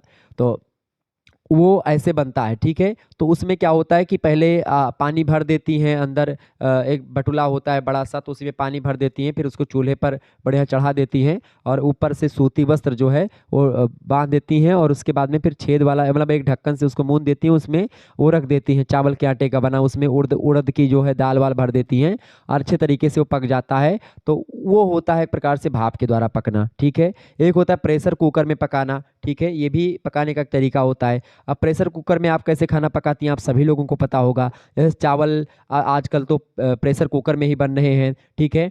और प्रेशर कुकिंग भोजन पकाने की एक प्रक्रिया है, और खास करके आप देखते हैं वो इसी से प्रेशर से ही बन जाता है, दबाव से बन जाता है ये खाना। ठीक है। क्योंकि 100 डिग्री सेल्सियस से ऊपर तापमान हो जाता है। ऐसी स्थिति में चावल, पुलाव और आलू और तमाम प्रकार की सब्जियां भी, आजकल तो सब्जी दाल सब एक प्रकार से प्रेशर कुकर से बनाते हैं। तो ये तो रहे भैया कुछ नम ताप की विधि के द्वारा कुछ भोजन पकाए जाते हैं।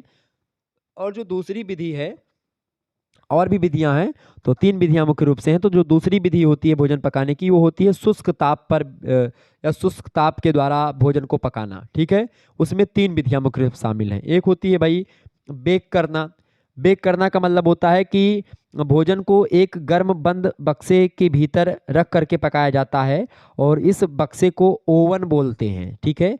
और ओवर, ठीक है, और ओवर के भीतर की हवा उसके नीचे लगी आग या बिजली से उत्पन्न ताप से गर्म होती है, और इसे गर्म हवा से भोजन पकाना बोलते हैं। ठीक है। तो एक गर्म हवा से भोजन को पकाना, जिसको बोलते हैं बेक करना।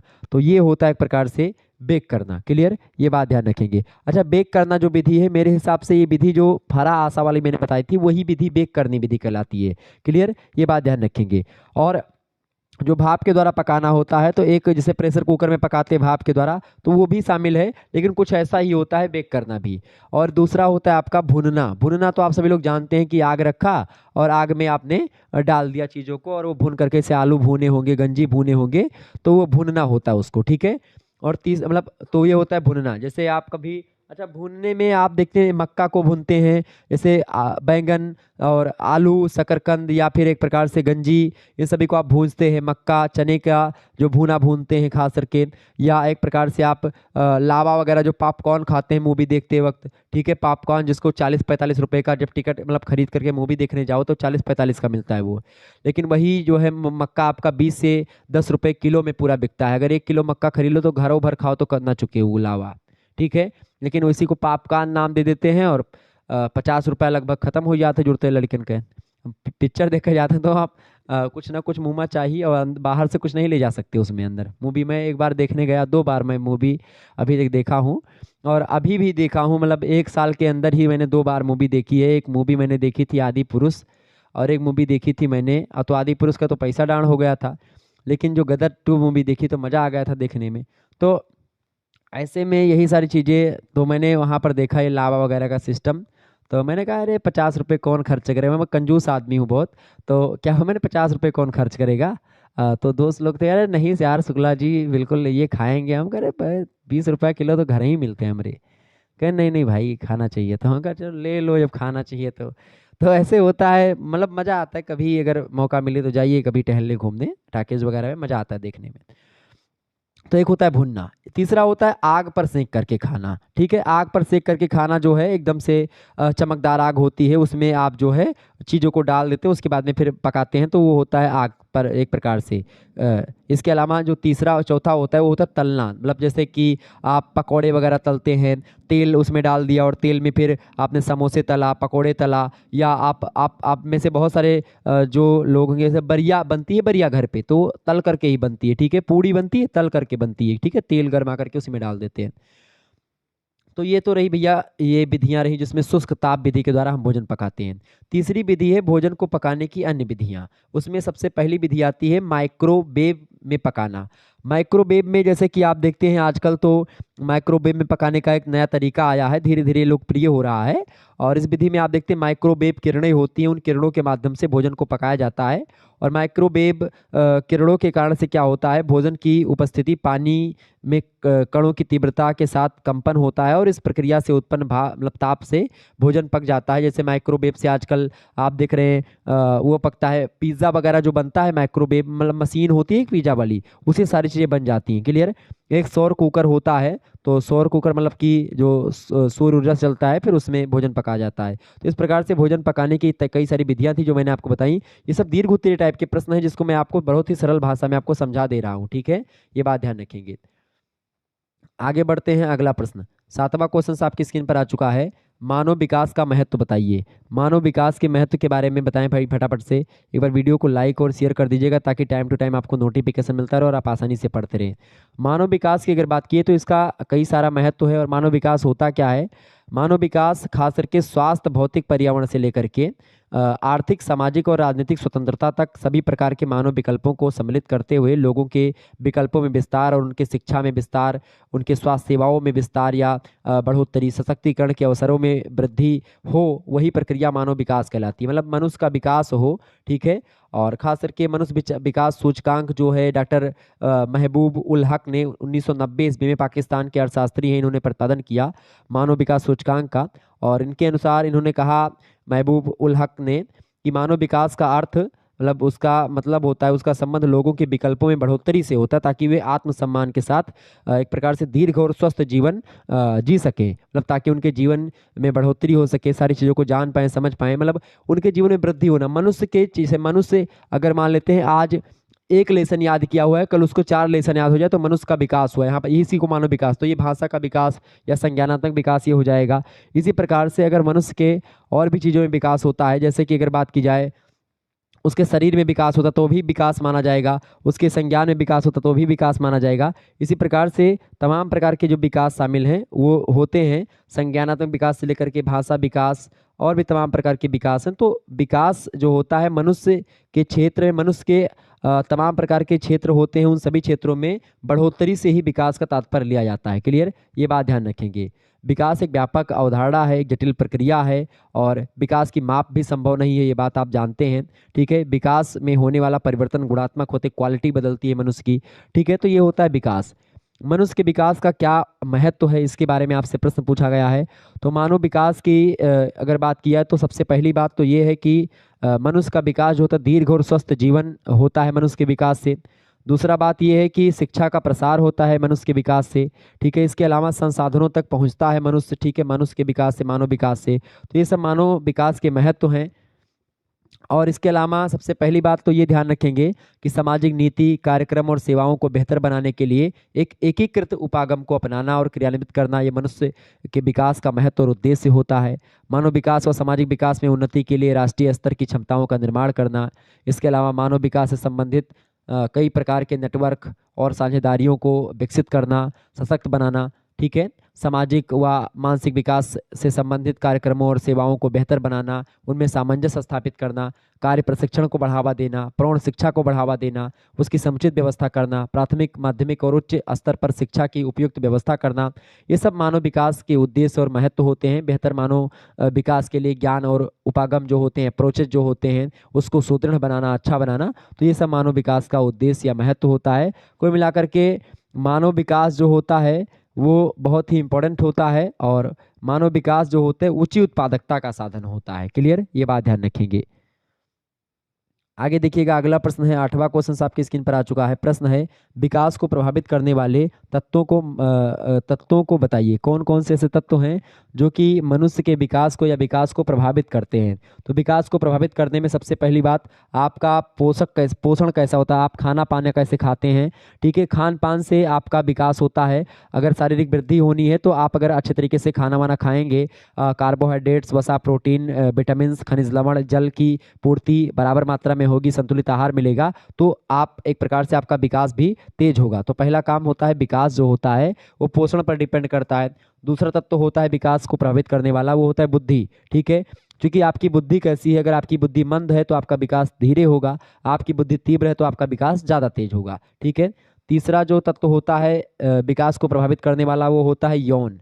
यौन का मतलब होता है या लिंग या यौन, मतलब कि आप लड़का हैं कि लड़की हैं, आप उस पर डिपेंड करता है कि आपका विकास कैसे होगा। अच्छा, इसमें खास करके आप देखते हैं कि लड़कियों का विकास तेजी से होता है, शारीरिक विकास की मैं बात कर रहा हूँ, लेकिन लड़कों का विकास जो होता है उतना तेज नहीं होता है। आप देखिए, अगर 15 साल के लड़के और 15 साल की लड़की को बगल खड़िया दीजिए तो पूछेंगे तो लड़का जो होगा एकदम से चिमिरकी मिर्चा ऐसे पतला पतला लगेगा, मतलब आप देखेंगे। लड़की को देखें थोड़ा सा हट्टा कट्टा होगी, पहलवान टाइप की। तो ये क्या होता है, ये शारीरिक विकास जो होता है लड़कियों में तीव्र होता है। ठीक है, और खास करके अगर आप देखेंगे तो इसमें क्या होता है कि जन्म के समय लड़के की लंबाई में लड़कियों की लंबाई की तुलना जो होती है अधिक लंबे होते हैं, परंतु बाद में क्या होता है, जो लड़कियां होती हैं उनका विकास तेजी से होता है। लड़कों की तुलना में एक प्रकार से शारीरिक परिपक्वता लड़कियों में पहले आती है, लेकिन शुरुआत में लड़के लंबे जल्दी होते हैं, लड़कियां थोड़ा धीरे विकास होता है। लेकिन जब वो बाल्यावस्था पार करती, किशोरावस्था में आप देखिए किस तरीके से शारीरिक विकास होता है लड़कियों में। काम शक्ति भी लड़कियों में लड़कों से 1-2 वर्ष पहले ही आ जाती है। 10-11 वर्ष की अवस्था आने तक समान आयु की लड़की और लड़कों की अपेक्षा कुछ लंबी लड़कियां आपको मिलेंगी, मतलब लड़कियां ज़्यादा आपको एजड दिखाई पड़ेंगी, लड़के कम एजड आपको दिखाई पड़ेंगे। ठीक है, आपने देखा भी होगा। तो ये होता है लिंग का प्रभाव। ठीक है, तो विकास को प्रभावित करने वाले तत्वों में एक होता है यौन या फिर लिंग। ठीक है, लड़का और लड़की, महिला और पुरुष। चौथा जो एक प्रकार से तत्व होता है वो होता है अंतःस्रावी ग्रंथियां। क्योंकि मनुष्य के शरीर के अंदर कुछ ऐसी ग्रंथियां होती हैं जो शरीर के लिए कुछ ऐसे स्राव करती हैं, स्रावों को उत्पन्न करती हैं या हार्मोन्स उत्पन्न करती हैं जो शारीरिक और मानसिक विकास में अपना महत्वपूर्ण योगदान देते हैं। तो भाई किसी में कम उत्पन्न हो रहा है, किसी में ज़्यादा हो रहा है, तो उसके कारण से मनुष्य का विकास पर प्रभाव पड़ता है। इसके अलावा किस प्रजाति का मनुष्य है उस पर भी डिपेंड करता है। ठीक है, उसकी शारीरिक गठन उसके माता पिता की कैसी है, तो ये सब रोग चोट है, गर्भावस्था के दौरान उसमें कोई दिक्कत आ गई, कोई बीमारी है अगर माता को, तो फिर दिक्कत आती है। घर का वातावरण कैसा, ये भी प्रभावित करता है मनुष्य के विकास को। ठीक है, अगर माता पिता का आपसी संबंध ठीक ठाक है तो बच्चा भी अच्छे तरीके से आगे बढ़ेगा। अगर माता पिता झगड़ा लड़ाई करते तो बच्चा भी एक प्रकार से वही कुछ सब सीखेगा। पास पड़ोस का वातावरण कैसा है, विद्यालय का वातावरण कैसा है, सांस्कृतिक वातावरण कैसा है, शुद्ध वायु और प्रकाश उसको मिल रहा है, बच्चे को नहीं मिल रहा है, तो इन सभी का प्रभाव जो होता है बच्चे के विकास को एक प्रकार से विकास पर पड़ता है, और विकास एक प्रकार से इसी हिसाब से होता है। 9वां क्वेश्चन आप देखेंगे, विकास की विभिन्न अवस्थाएं बताइए, फटाफट से आप बताएंगे। तो विकास की भैया कई अवस्थाएं होती हैं। अगर मैं विकास की अवस्थाओं की अगर बात करूं तो विकास की मुख्य रूप से अगर मैं बताऊं आपको, देखिए गर्भकालीन अवस्था एक होती है। तो गर्भकालीन अवस्था खास करके पहली अवस्था होती है गर्भकालीन अवस्था, दूसरी अवस्था होती है शैशवावस्था। अच्छा, शैशवावस्था जो होती है जन्म से लेकर के 15 दिन की अवस्था को शैशवावस्था कहा जाता है। फिर उसके बाद में जो है बचपना अवस्था आती है, तीसरी अवस्था। बचपना अवस्था की अगर बात करें तो ये अवस्था 2 सप्ताह से यानी 15 दिन के बाद से लेकर के 2 साल तक चलती है, उसको बचपना अवस्था बोलते हैं। जो चौथी अवस्था आती है वो होती है बाल्य अवस्था। बाल्यावस्था की अगर बात की जाए तो 2 साल से लेकर के 6 साल तक चलती है पूर्व बाल्यावस्था, और एक होती है उत्तर बाल्यावस्था। दो भागों में आप बाल्यावस्था को बांटें, ठीक है। पूर्व बाल्यावस्था 2 साल से लेकर के 6 साल तक, और बाल्यावस्था जो उत्तर बाल्यावस्था है वो 7 साल से लेकर के 12 साल तक चलती है। इसको समायोजन की अवस्था भी कहते हैं बाल्यावस्था को, ये बात भी ध्यान रखेंगे। जिज्ञासा प्रवृत्ति बच्चों में ज़्यादा होती है इस समय। समूह प्रवृत्ति भी बच्चों में बाल्यावस्था में ही होती है, बच्चे ग्रुप बना करके चलते हैं, गैंग एज कहा जाता है इसको, ठीक है। और इसी समय आप देखते हैं एक अवस्था आती है वयासंधि की। वयासंधि अवस्था जो होती है बाल्यावस्था और किशोरावस्था को मिलाने वाली एक सेतु होती है, और यह अवस्था बहुत कम समय की होती है, किंतु शारीरिक विकास की दृष्टि से यह बहुत ही महत्वपूर्ण अवस्था होती है वयासंधि की अवस्था। और कुछ भाग बाल्यावस्था से, कुछ भाग किशोरावस्था से जुड़ा होता है। ये एक अवस्था नहीं होती है, एक सेतु, एक पुल का काम करती है बीच में, ठीक है। और छठी अवस्था होती है आपकी, मुख्य रूप से अगर बताएं तो किशोरावस्था। किशोरावस्था बाल्यावस्था की अंतिम अवस्था होती है किशोरावस्था। विकास की जितनी भी अवस्थाएं हैं उन सभी में किशोरावस्था अपना एक अलग महत्व रखती है। और किशोरावस्था जो होती है वो खास करके दो भागों में उसको बांटते हैं, एक तो पूर्व किशोरावस्था, एक उत्तर किशोरावस्था। जो किशोरावस्था मुख्य रूप से 12 से या 13 साल से लेकर के शुरू होती है और 21 साल या 18 साल तक चलती है। अलग अलग विद्वान 21-18 बताते हैं, लेकिन 21 साल आप मानो। किशोरावस्था 21 साल तक चलती है, फिर उसके बाद में प्रौढ़ावस्था आती है 21 साल के बाद में, ठीक है। कुछ विद्वान 18 साल से मतलब प्रौढ़ावस्था बताते हैं। तो किशोरावस्था में आप देखते हैं बहुत सारी चीज़ें होती हैं। अच्छा, इसके बाद में फिर 7वीं अवस्था आती है प्रौढ़ावस्था, 21 साल से लेकर के 40 साल तक होती है। फिर उसके बाद में आती है मध्यावस्था 41 से लेकर के 60 साल के बीच में। और फिर उसके बाद में आती है वृद्धावस्था, और वृद्धावस्था 60 साल से लेकर के जब तक आप जिंदा रहते हैं तब तक की अवस्था जो होती है वृद्धावस्था कहलाती है। तो ये शारीरिक अवस्थाओं को लेकर के मैंने कुछ प्रश्न, मतलब कुछ चीज़ें आपको बताई जो कि आपको जाननी चाहिए। 10वां क्वेश्चन आपकी स्क्रीन पर आ चुका, फटाफट से आप देखेंगे। प्रश्न है क्रियात्मक विकास की विशेषताएं बताइए। क्रियात्मक विकास की विशेषताएं बताइए। इंपॉर्टेंट प्रश्न है आपकी परीक्षा की दृष्टि से, फटाफट से आप इससे बताने का प्रयास करें। क्रियात्मक विकास क्या होता है, क्रियात्मक विकास किसे कहते हैं भैया, फटाफट से आप बताएंगे, ठीक है। तो कौन कौन सी अवस्था होती है एक बार फिर से सुने। शैशवावस्था, बचपनावस्था, पूर्व बाल्यावस्था, उत्तर बाल्यावस्था, किशोरावस्था, प्रौढ़ावस्था, मध्यावस्था, वृद्धावस्था, ठीक है। ये सारी अवस्थाएं होती हैं। अच्छा, हरलाख महोदय कहते हैं कि शैशवावस्था जन्म से 2 सप्ताह तक चलती है, और उसके बाद में बचपनावस्था प्रारंभ हो जाती है जो 2 वर्ष तक चलती है। कुप्पू स्वामी कहते हैं कि शैशवावस्था जन्म से लेकर के 3 वर्ष तक चलती है। क्रो एंड क्रो कहते हैं कि शैशवावस्था, हस्बैंड वाइफ है क्रो एंड क्रो, ये कहते हैं कि शैशवावस्था जो होती है औसतन जन्म से 6 वर्ष तक चलती है, जिसमें बालक की इंद्रियां काम करने लगती हैं, जिससे बालक चलना, बोलना, रेंगना, चलना, मतलब ये सब जो बकैया चलता है बालक वो सब सीखता है। क्लियर, ये बात ध्यान रखेंगे। शैशवावस्था बड़ी फेमस अवस्था होती है, मतलब एक प्रकार से बड़ी अच्छी अवस्था मानी जाती है। खासकर छोटी अवस्था होती है, 2 सप्ताह के भीतर की अवस्था होती है जन्म से लेकर के, ठीक है। तो इस प्रकार से अलग अलग विद्वानों ने अपने अपने हिसाब से बताया है, जिसके बारे में मैंने आपको बता दिया। अब प्रश्न यहाँ पर है क्रियात्मक विकास की विशेषताओं को लेकर के। अच्छा, इन्हीं अवस्थाओं में, चाहे शैशवावस्था की बात की जाए, चाहे बचपनावस्था की, चाहे बाल्यावस्था की, चाहे किशोरावस्था की, चाहे खास करके प्रौढ़ावस्था की या मध्यावस्था की, अच्छा इन्हीं अवस्थाओं में आप देखते हैं मुख्य रूप से किशोरावस्था तक, खास करके शैशवावस्था से लेकर के किशोरावस्था तक बच्चे का बहुत ही अच्छे तरीके से विकास होता है।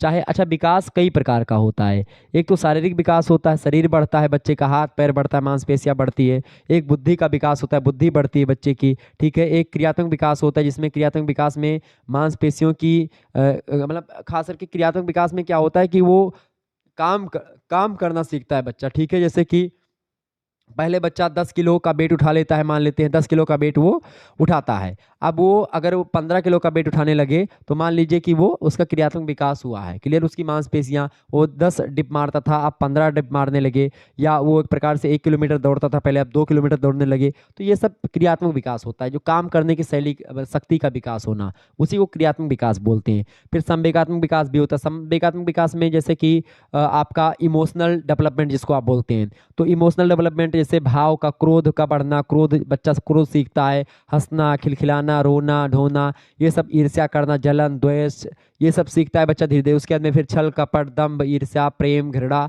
ये सब सीखता है। किशोरावस्था में प्रेम की भावना अपने चरम पर होती है।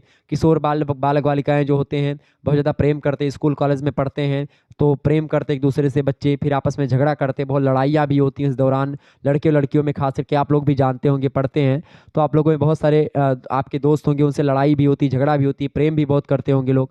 तो ऐसी स्थिति में क्या होता है, ये स्थिति ही ऐसी होती जिसमें आप किसी से प्रेम भी करते हैं, उसी से झगड़ा भी होती है, फिर से प्रेम करते हैं, फिर झगड़ा होती है और बहुत सारी चीज़ें होती है, कभी कभी सिचुएशन बड़ी गंभीर भी हो जाती है। तो ये सब किशोरावस्था का ही परिणाम होता है, क्योंकि किशोरावस्था जो होती है वो एक प्रकार से संघर्षों की अवस्था होती है। उसमें एक तरफ आपका करियर होता है, दूसरी तरफ आपके माता पिता का गाइडेंस होता है, तीसरी तरफ आपका स्कूल का प्रेशर होता है, चौथी तरफ आपका आपका जिस जो मित्र या गर्लफ्रेंड या बॉयफ्रेंड जो है उसका प्रेशर होता है। तो ये सब झेलना बड़ा मुश्किल काम होता है, क्योंकि माता पिता कोचेंगे, घर का काम है कि भाई तुमको ये करना है वो करना है, दुनिया भर का काम घर से मिलेगा आपको, ठीक है। स्कूल जाएंगे, स्कूल का काम मिलेगा, याद करना है वो पढ़ना है, इसी समय नौकरी लगने का टेंशन होता है, बच्चे तैयारी करते हैं, घर से प्रेशर, नात बात का, रिश्तेदार का, गांव घर का, सबका प्रेशर ही प्रेशर पड़ता है। ऐसी स्थिति बहुत ही एक प्रकार से दयनीय हो जाती है किशोरावस्था की। और इसी समय किशोरावस्था में मार धाड़ की अवस्था इसको मतलब कि खूब मार होती किशोरावस्था में, ठीक है। तो ये किशोरावस्था में सब चीज़ों का विकास होता है, चाहे बल की बात करें, चाहे संवेगों की बात करें, चाहे सामाजिक या चीज़ों की बात करें, सामाजिक विकास भी होता है, सोशल डेवलपमेंट, ठीक है। क्योंकि सामाजिक विकास वह प्रक्रिया जिसके द्वारा व्यक्तियों को अपने समूह में के मानकों के अनुसार वास्तविक व्यवहारों का विकास करना पड़ता है। मतलब कि बच्चे जान पाते हैं कि क्या चीज़ सही है, क्या गलत है, समाज में क्या वैध है, क्या अवैध है, क्या करेंगे तो हमको समाज मतलब एक प्रकार से पुरस्कार देगा, क्या करेंगे तो समाज हमको दंड देगा। ये सारी बातें जो है बच्चा सीखता है, तो इन्हीं सभी अवस्थाओं में सीखता है। तो बच्चों का कई सारा विकास होता है, उन्हीं विकास में से क्रियात्मक विकास भी एक विकास होता है, ठीक है। क्रियात्मक विकास की परिभाषा दी हरलाक महोदय ने कहा कि क्रियात्मक विकास का तात्पर्य मांसपेशियों की उन गतिविधियों के नियंत्रण से होता है जो जन्म के समय तथा जन्म के उपरांत या जन्म के बाद निरर्थक और अनिश्चित होती हैं, ठीक है। जेम्स ड्रेबर कहते हैं कि इनका संबंध, क्रियात्मक विकास का संबंध उन रचना व कार्यों से होता है जो मांसपेशियों की क्रियाओं से रिलेटेड होती हैं, अथवा इनका संबंध जीव की उस अनुक्रिया से होता है या प्रोसेस से होता है जो वह किसी परिस्थिति या स्थिति विशेष के प्रति करता है। क्लियर। कुल मिलाकर के अगर देखें तो दो बात स्पष्ट होती है क्रियात्मक विकास में। एक तो क्रियात्मक विकास का तात्पर्य मांसपेशियों को नियंत्रण करना होता है, कि अपने शरीर को नियंत्रित करने का विकास जो होता है, होने लगता है कि भाई हमको कैसे अपने शरीर का प्रयोग करना है, इसका विकास बच्चे में होता है, उसी को क्रियात्मक विकास बोलते हैं, पहली बात। दूसरी बात, क्रियात्मक विकास जो होता है नाड़ियों, जो नाड़ी होती है आपकी, नाड़ी मतलब आपका एक प्रकार से जो मांसपेशी नाड़ी, ठीक है, और जो मांसपेशियों का संयोजन जो होता है वो क्रियात्मक विकास के द्वारा ही संभव होता है। क्रियात्मक विकास मुख्य रूप से दो प्रकार का होता है, एक स्थूल गतिविधियां और एक सूक्ष्म क्रियात्मक कौशल, ठीक है, ये बात ध्यान रखेंगे। क्रियात्मक विकास की अगर बात की विशेषताओं की तो निश्चित क्रम का अनुसरण होता है इसमें, पहली बात। दूसरी विशेषता, सामान्य से विशिष्ट की ओर इसका विकास होता है। तीसरी बात, बड़ी मांसपेशियों से छोटी मांसपेशियों की ओर विकास होता है। चौथी बात, परिपक्वता और शिक्षण दोनों का विकास होता है क्रियात्मक विकास में। पांचवी बात, व्यक्तिगत विभिन्नताओं का विकास होता है, ये भी विशेषता है क्रियात्मक विकास की। छठी बात, यौन विभिन्नता का भी विकास होता है। इस प्रकार से क्रियात्मक विकास जो होता है इसकी ये सारी विशेषताएं होती हैं। क्रियात्मक विकास मतलब बल का विकास और आपकी मांसपेशियों का विकास, आपकी नाड़ियों का विकास, आपकी मांसपेशियों पर आपका कंट्रोल कैसा है उसका विकास, ठीक है। तो ये सारी चीज़ों का विकास आपका धीरे धीरे ही होता है, शैशवावस्था के दौरान खास करके ये सब विकास होता है। क्लियर। तो ये तो रही कुछ भाई 10 अति लघुत्तरीय प्रश्नों को लेकर के मैंने खूब विस्तार से आपको चर्चा करी। अगर ये प्रश्न लघुत्तरीय में पूछे जाएंगे तो भी आप उसका उत्तर दे पाएंगे, दीर्घोत्तरीय में पूछे जाएंगे तो भी आप उसका उत्तर दे पाएंगे, तो सभी प्रकार के उत्तर आप दे पाएंगे। क्लियर। आगे हम बढ़ते हैं। देखिए, केवल 5 प्रश्न आपको करने होते हैं लघुत्तरीय से खंडवा से। 200 शब्दों में एक प्रश्न का उत्तर लिखना है, ये बात ध्यान रखेंगे। प्रश्न आपसे पूछा गया कि सामाजिक विकास किसे कहते हैं, इसकी विशेषताएं बताइए। सामाजिक विकास क्या होता है? सामाजिक विकास का मूल आधार होता है समाजीकरण, सोशलाइजेशन। और समाजीकरण वह प्रक्रिया होती है जिसके द्वारा व्यक्ति जो होता है समाज के द्वारा जो मान्यता प्राप्त व्यवहार हैं, जो मूल्य हैं, जो मानदंड है समाज के, उन्हीं को सीखता है, उन्हीं के अनुरूप कार्य करने का प्रयास करता है, ठीक है। IEL चाइल्ड महोदय कहते हैं कि सामाजिक विकास वह प्रक्रिया है जिसके द्वारा व्यक्तियों को अपने समूह के मानकों के अनुसार वास्तविक व्यवहारों का विकास करना पड़ता है, ठीक है। EB हरलाक महोदय कहते हैं कि सामाजिक विकास से तात्पर्य उस एबिलिटी से है या उस योग्यता को अर्जित करना है जिससे प्रजाति की आकांक्षाओं के अनुरूप व्यवहार किया सके, जिस प्रजाति में आप रहते हैं। मतलब कि जो आपके दादा परदादा जो आपके गांव घर चाहते हैं आप उसी के अनुरूप काम करते हैं, तो वो होता है सामाजिक विकास। समाज में ऐसे चोरी करना नहीं चाहिए, समाज में एक प्रकार से आप अगर सभी लोगों को प्रणाम करेंगे तो आपकी इज्जत बढ़ेगी। तो यही सब चीज़ें होती समाज में, आप किसी को बुरा भला ना बोलें, बड़ों की इज्जत करें, यही सब होता है समाज के मानदंड। ठीक है, समाज द्वारा मानव व्यवहारों का विकास करना, समाज द्वारा मानव व्यवहारों के अनुसार क्रियाएं करना, सामाजिक अभिवृत्तियों का विकास करना, आरंभिक सामाजिक प्रतिक्रियाएं करना, सहयोगात्मक भावनाओं का विकास करना, सामाजिक प्रक्रियाओं का विकास करना, समाज में सामंजस्य बिठाने का विकास करना, सहानुभूति का विकास होना, ये सब सामाजिक विकास ही होते हैं। सामाजिक विकास को कई सारे तत्व प्रभावित भी करते हैं। स्वास्थ्य और शारीरिक बनावट आपकी कैसी है, पारिवारिक वातावरण कैसा है, विद्यालय किस विद्यालय में आप पढ़ते हैं, मनोरंजन के अवसर आपको कितने मिलते हैं, बालकों के समूह आपके कैसे हैं, ठीक है, बालकों का व्यक्तित्व कैसा है, बालकों का संवेगात्मक विकास कैसे हुआ है, ये सब डिपेंड करता है खास करके, मतलब इन सभी पर डिपेंड करता है सामाजिक विकास। क्लियर, आगे बढ़ते हैं।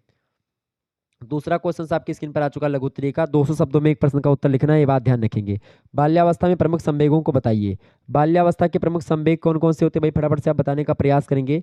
इंपॉर्टेंट प्रश्न है, बाल्यावस्था के प्रमुख संवेग परीक्षा की दृष्टि से बहुत महत्वपूर्ण है। बाल्यावस्था के प्रमुख संवेगों में जैसे कि पहला संवेग है भय, यानी डर जो होता है वो, ठीक है, चूंकि बालक जो होते हैं बहुत ज़्यादा डर जाते हैं। दूसरा होता है क्रोध करना, बाल्यावस्था में बहुत ज़्यादा बच्चे क्रोधी होते हैं, ठीक है। तीसरी बात है ईर्ष्या करना, अगर एक दूसरे के खिलौने को बदल बदल दो मार हो जाती बच्चों में, ठीक है। इसके अलावा चौथी बात है चिंता करते हैं बाल्यावस्था के दौरान बच्चे खूब ज़्यादा, और जिज्ञासु होते, खूब प्रश्न करते हैं कि पापा ई का हुए, मम्मी ई का हुए, दुनिया भर के प्रश्न करी हैं आपसे। तो ये सब जो होते हैं बाल्यावस्था में संवेगात्मक विकास होता है ऐसे बच्चों का। तो संवेग ये होते हैं बाल्यावस्था के, ठीक है। और बाल्यावस्था में शैशवावस्था, मतलब बाल्यावस्था में शैशवावस्था के संवेगों का ही विकसित रूप दिखाई देता है। बाल्यावस्था में शैशवावस्था की तुलना में संवेगों की तीव्रता में कुछ कमी आ जाती है, क्योंकि अब बालक सामाजिक भय और निंदा के कारण अपने संवेगों पर नियंत्रण करना सीख जाता है। अभी वे अपने संवेगों की अभिव्यक्ति परिस्थिति के अनुसार करते हैं, परंतु इस समय भी उनके संवेगों में प्रौढ़ों के समान अस्थायित्व तो नहीं होता है। वो और भी चीज़ें करते हैं, जैसे जो प्रौढ़ व्यक्ति होते हैं उनके जैसे व्यवहार नहीं करते हैं। कई सारे व्यवहार में इनके जो है कमियां देखने को मिलती हैं, क्योंकि बालक जो होते हैं बहुत ज़्यादा एक प्रकार से ईर्ष्या, क्रोध, भय, चिंता, जिज्ञासा, इस प्रकार की बातें करते रहते हैं। तो ये सारे के सारे प्रश्न आपकी परीक्षा में आने वाले, इनको बड़े ध्यान से देख लीजिएगा। अगला प्रश्न है भाषा विकास से आप क्या समझते हैं, इसका महत्व समझाइए। भाषा विकास के बारे में अगर आपको मैं बताऊं तो भाषा विकास जो होता है, चूंकि भाषा का विकास मतलब भाषा को सीखना। बच्चा जब पैदा होता है तो जहाँ पर पैदा हो, अगर हिंदुस्तान का कोई बच्चा है उसको अमेरिका में वो पैदा हो तो अमेरिकन इंग्लिश ही बोलेगा। अगर वहाँ पर 2-3 साल रहेगा, उसके मतलब उसको छोड़ा हो अगर किसी के यहाँ, तो अमेरिकन इंग्लिश ही बोलेगा। ब्रिटेन में छोड़ोगे तो ब्रिटिश इंग्लिश बोलेगा, ठीक है। आप जानवरों के बीच में छोड़ दोगे तो जानवरों जैसे बातें करेंगे, मतलब जानवरों जैसे आवाज़ निकालेगा वो। क्लियर, ये बात ध्यान रखेंगे। तो भाषा एक ऐसा माध्यम होता है जिसके द्वारा कोई भी व्यक्ति अपने विचारों का आदान प्रदान कर सकता है। मनुष्य सामाजिक प्राणी है, इस नाते उसे निरंतर अपने विचारों को, दूसरे विचारों को जानना और दूसरे के विचारों को खुद जानना, अपने विचारों को दूसरे को बताना, ये सब चीज़ें जब होती हैं तभी एक प्रकार से संबंध बनता है, तभी समाज उसको कहा जाता है। तो इस प्रकार से भाषा जो होती है, भाषा के विकास के कारण ही मानव जो होते एक दूसरे के, मतलब मानव जो हो दूसरे जीवों से श्रेष्ठ माना जाता है, क्योंकि मनुष्य भाषा जानता है। मनुष्य एक दूसरे की भावनाओं को और जानकारी, मतलब एक दूसरे की एक प्रकार से आंतरिक भावों को समझता है भाषा के माध्यम से ही। तो भाषा विकास के कई सारे सिद्धांत हैं। बोलने के लिए प्रेरणा, मोटिवेशन, अनुकरण की प्रणाली, स्वरयंत्र की परिपक्वता, संबद्धता की प्रणाली, भाषा का स्नाविक आधार। मतलब भाषा की अगर बात की है तो बोलने के लिए लोग पूछते हैं कि बोलो बेटा पापा, तो बच्चों को सिखाया जाता है, ठीक है। या बच्चा जो सीखता है, बच्चे अगर किसी आप घर में हैं, बच्चा है तो जो जो शब्द आप बार बार प्रयोग करेंगे बच्चा वही सीखेगा अनुकरण करके, ठीक है। इस प्रकार से भाषा विकास का महत्व भी है, चूंकि सामाजिक संबंधों के निर्माण में सहायक है, सामाजिक समायोजन में सहायक होता है भाषा, नेतृत्व के विकास में सहायता करता है भाषा, स्वमूल्यांकन में सहायक है भाषा, शैक्षणिक उपलब्धि में सहायक है भाषा, मानवीय विकास में सहायता करती है भाषा। तो भाषा जो है उसका विकास बहुत ही जरूरी होता है किसी भी व्यक्ति को आगे बढ़ने के लिए। और भाषा विकास की कई सारी अवस्थाएं होती हैं। इससे पहले बोलने की तैयारी करता है बच्चा, फिर आकलन शक्ति का विकास होता है, फिर शब्द प्रयोग की बारे में जानता है, फिर शुद्ध उच्चारण करता है। तो इस प्रकार से भाषा को विकास करने वाले जो या प्रभावित करने वाले तत्व हैं उसमें शारीरिक विकास, शारीरिक रचना, लिंग भेद, बुद्धिमत्ता, इंटेलिजेंस, परिपक्वता, सीखना, अनुकरण, प्रेरणा, निदर्शन, पारिवारिक संबंध, व्यक्तिगत भिन्नताएं, सामाजिक और आर्थिक स्थिति कैसी है बच्चों की, ये सब चीज़ें उसमें इंपॉर्टेंट भूमिका निभाती हैं। तो यही सब इसमें लिखना था, बाकी कुछ नहीं है। अगला प्रश्न आप देखेंगे, प्रश्न है गर्भकालीन विकास की अवस्थाओं का वर्णन कीजिए। मोस्ट इंपोर्टेंट प्रश्न है। तो गर्भकालीन विकास की अवस्थाओं की अगर बात की है तो कई अवस्थाएं होती गर्भकाल के दौरान भी, ठीक है। और गर्भकालीन अवस्थाओं की विकास की अवस्थाओं की अगर बात की है तो मुख्य रूप से 3 अवस्थाओं में बांटते हैं गर्भकालीन अवस्था को। कौन कौन सी अवस्था? पहली होती है डिंब अवस्था, दूसरी होती है भ्रूणावस्था और तीसरी होती है गर्भस्थ शिशु की अवस्था। ठीक है, द पीरियड ऑफ ओवम जिसको बोलते हैं डिंब अवस्था। इस अवस्था को बीजावस्था भी कहते हैं। यह अवस्था गर्भाधान से लेकर के 2 सप्ताह तक चलती है और इस अवस्था में गर्भस्थ जीव अंडे के आकार का हो जाता है, जिसे पाइगोट कहा जाता है, और इसका आकार आल्पिन के सिर के बराबर हो जाता है और इसके अंदर निरंतर कोशिका विभाजन की क्रिया चलती रहती है, किंतु ऊपर से इसके स्वरूप में कोई परिवर्तन नहीं आता है। इसको बोलते हैं डिंब अवस्था। ठीक है, जो गर्भाधान की क्रिया है उसके बाद में ये चीजें होती हैं। ठीक है, फिर उसके अंदर दूसरी अवस्था होती है भ्रूणावस्था, द पीरियड ऑफ इम्बायरियो। ठीक है, तो इम्बायरियो में क्या होता है कि ये गर्भकालीन विकास की दूसरी अवस्था होती है भ्रूणावस्था, जो तीसरे सप्ताह से लेकर के गर्भ जब धारण होता है। ठीक है, जो जिसको गर्भाधान बोलते हैं, तो गर्भाधान के से लेकर के 2 सप्ताह तक तो डिंबावस्था चलती है, तो दूसरे सप्ताह से लेकर के मतलब तीसरे सप्ताह से शुरू होकर के और 2 माह तक यानी 2 महीने तक के अंत तक चलती है भ्रूणावस्था। गर्भकालीन विकास की दृष्टि से यह अत्यंत महत्वपूर्ण अवस्था है, क्योंकि समस्त शरीर रचना जो बच्चे की होती है, बच्चे का आकार आकृति का निर्माण जो होता है भ्रूणावस्था में हो जाता है 2 महीने तक। फिर अब तीसरी अवस्था होती है गर्भस्थ शिशु की अवस्था, द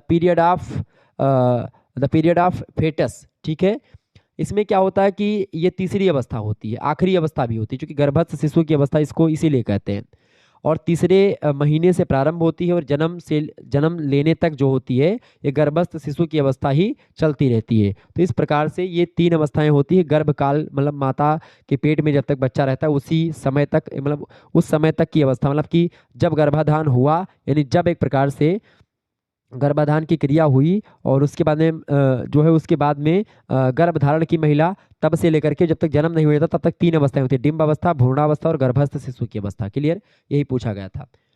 5वां क्वेश्चन है वर्णानुक्रम। ये प्रश्न इंपॉर्टेंट है, ये बात ध्यान रखेंगे।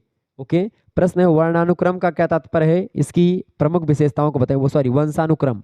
वंशानुक्रम का मतलब होता है अनुवांशिकी। चूंकि बच्चों पर प्रभाव पड़ता है अनुवांशिकता का, बच्चे के माता पिता कैसे हैं तो उसका प्रभाव बहुत ज़्यादा पड़ता है, और इसी को बोलते हैं वंशानुक्रम।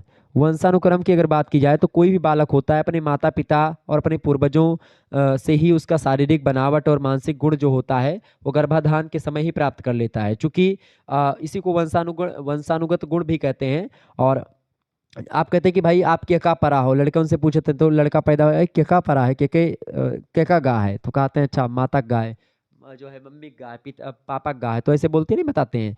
तो उसका रंग जो होगा, जो रंग होगा, अगर माता पिता काले हैं तो बच्चा भी आप देखते हैं अधिकतर काला होता है, माता पिता गोरे हैं तो बच्चा गोरा होता है। अच्छा, ज़्यादातर बच्चे जो होते हैं माता के शक्ल के जाते हैं या माता के रंग के जाते हैं, कि भाई अगर माता करिया है तो लड़का भी करिया होगा, उसका रंग भी करिया होगा, सांवरी है माता तो रंग जो है साफ हो सकता है। तो इस प्रकार से ऐसे होता है कि जैसे माता पिता के मिलने से तो माता का कुछ अंग मिल जाएगा, पिता का कुछ जो है चीज़ें मिल जाती हैं, इस प्रकार से इसी को वंशानुक्रम बोलते हैं। बुडवर्थ महोदय कहते हैं कि वंशानुक्रम उन सभी कारकों को सम्मिलित करता है जो व्यक्ति में जीवन प्रारंभ करने के समय में उपस्थित होते हैं, जन्म के समय नहीं, अपितु गर्भाधान के समय अर्थात जन्म से लेकर के 9 माह पूर्व ही उपस्थित होते हैं, उसी को वंशानुक्रम बोलते हैं। क्लियर। जेम्स ड्रेबर कहते हैं कि वंशानुक्रम से अभिप्राय माता और पिता के शारीरिक और मानसिक गुणों का संतान में हस्तांतरण होता है, कि भाई माता के कुछ गुण, कुछ शारीरिक रचना और पिता की कुछ शारीरिक गुण और रचना जो होती है, जो टैलेंट होता है वो बच्चों में आ जाता है अनुवांशिकता के हिसाब से। ठीक है। बी एन झा कहते हैं कि अनुवांशिकता व्यक्ति की जन्मजात विशेषताओं का पूर्ण योग है। तो कुल मिलाकर के वंशानुक्रम यही होता है। इसकी विशेषताएं बहुत सारी, जैसे कि पहली विशेषता है वंशानुक्रम जन्मजात शक्ति है। दूसरी बात, वंशानुक्रम विभिन्न शारीरिक और मानसिक गुणों का एक समूह होता है जो जन्मजात होते हैं। तीसरी बात, वंशानुक्रम गुण प्रत्येक बालक के जन्म से के समय से पहले ही प्राप्त हो जाते हैं। चौथी बात, वंशानुक्रम के द्वारा ही मनुष्य जो होता है मानव शिशु पैदा होता है। चौथी बात ये है, पांचवी बात ये है कि वंशानुक्रम का मूल आधार गर्भाधान होता है। छठी बात ये है कि विशेषता इसकी गर्भाधान मतलब वंशानुक्रम की, कि वंशानुक्रम जो होता है व्यक्ति का रंग कैसा होगा, उसका रूप कैसा होगा, उसकी आकृति कैसी होगी, ठीक है, उसकी बुद्धि कैसी होगी, वो लड़का होगा कि लड़की होगी, शारीरिक और मानसिक क्षमता कैसी होगी, सभी का निर्धारण जो होता है वंशानुक्रम के द्वारा ही हो जाता है। वंशानुक्रम की अगर बात की जाए तो इसकी विशेषता एक ये भी होती है कि वंशानुक्रम गुण जो होता है एक पीढ़ी से दूसरी पीढ़ी तक हस्तांतरित होते रहते हैं। जैसे कि आप अपने पिता के जैसे होते हैं, अब आपका जो लड़का होगा वो आपके जैसे होगा। इस प्रकार से चीजें कुछ ना कुछ विशेषताएं पाई जाती, तो इसी को वंशानुक्रम बोलते हैं। आगे देखते हैं अगला क्वेश्चन, आप देखिएगा। अगला प्रश्न आपकी स्क्रीन पर आ चुका, फटाफट से आप देखने का प्रयास करेंगे, बहुत ही महत्वपूर्ण प्रश्न है। छठा क्वेश्चन से वृद्धि और विकास में क्या अंतर होता है, फटाफट से आप बताने का प्रयास करेंगे। वृद्धि और विकास में क्या अंतर होता है?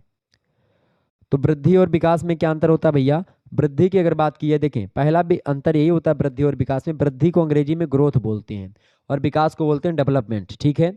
तो वृद्धि जो होती है वो गर्भावस्था से लेकर के प्रौढ़ावस्था तक चलती है, जबकि विकास जो होता है वो गर्भाधान से ही शुरू हो जाता है और जब तक व्यक्ति मर नहीं जाता तब तक उसका विकास होता रहता है। यानी वृद्धि केवल गर्भावस्था से शुरू होती है और प्रौढ़ावस्था तक खत्म हो जाती है, उसके बाद में फिर वृद्धि शरीर की नहीं होती है, क्लियर। जबकि विकास हमेशा होता है, शुरू से शुरू होता है और जब तक व्यक्ति मर नहीं जाता तब तक विकास होता रहता है, पहला अंतर।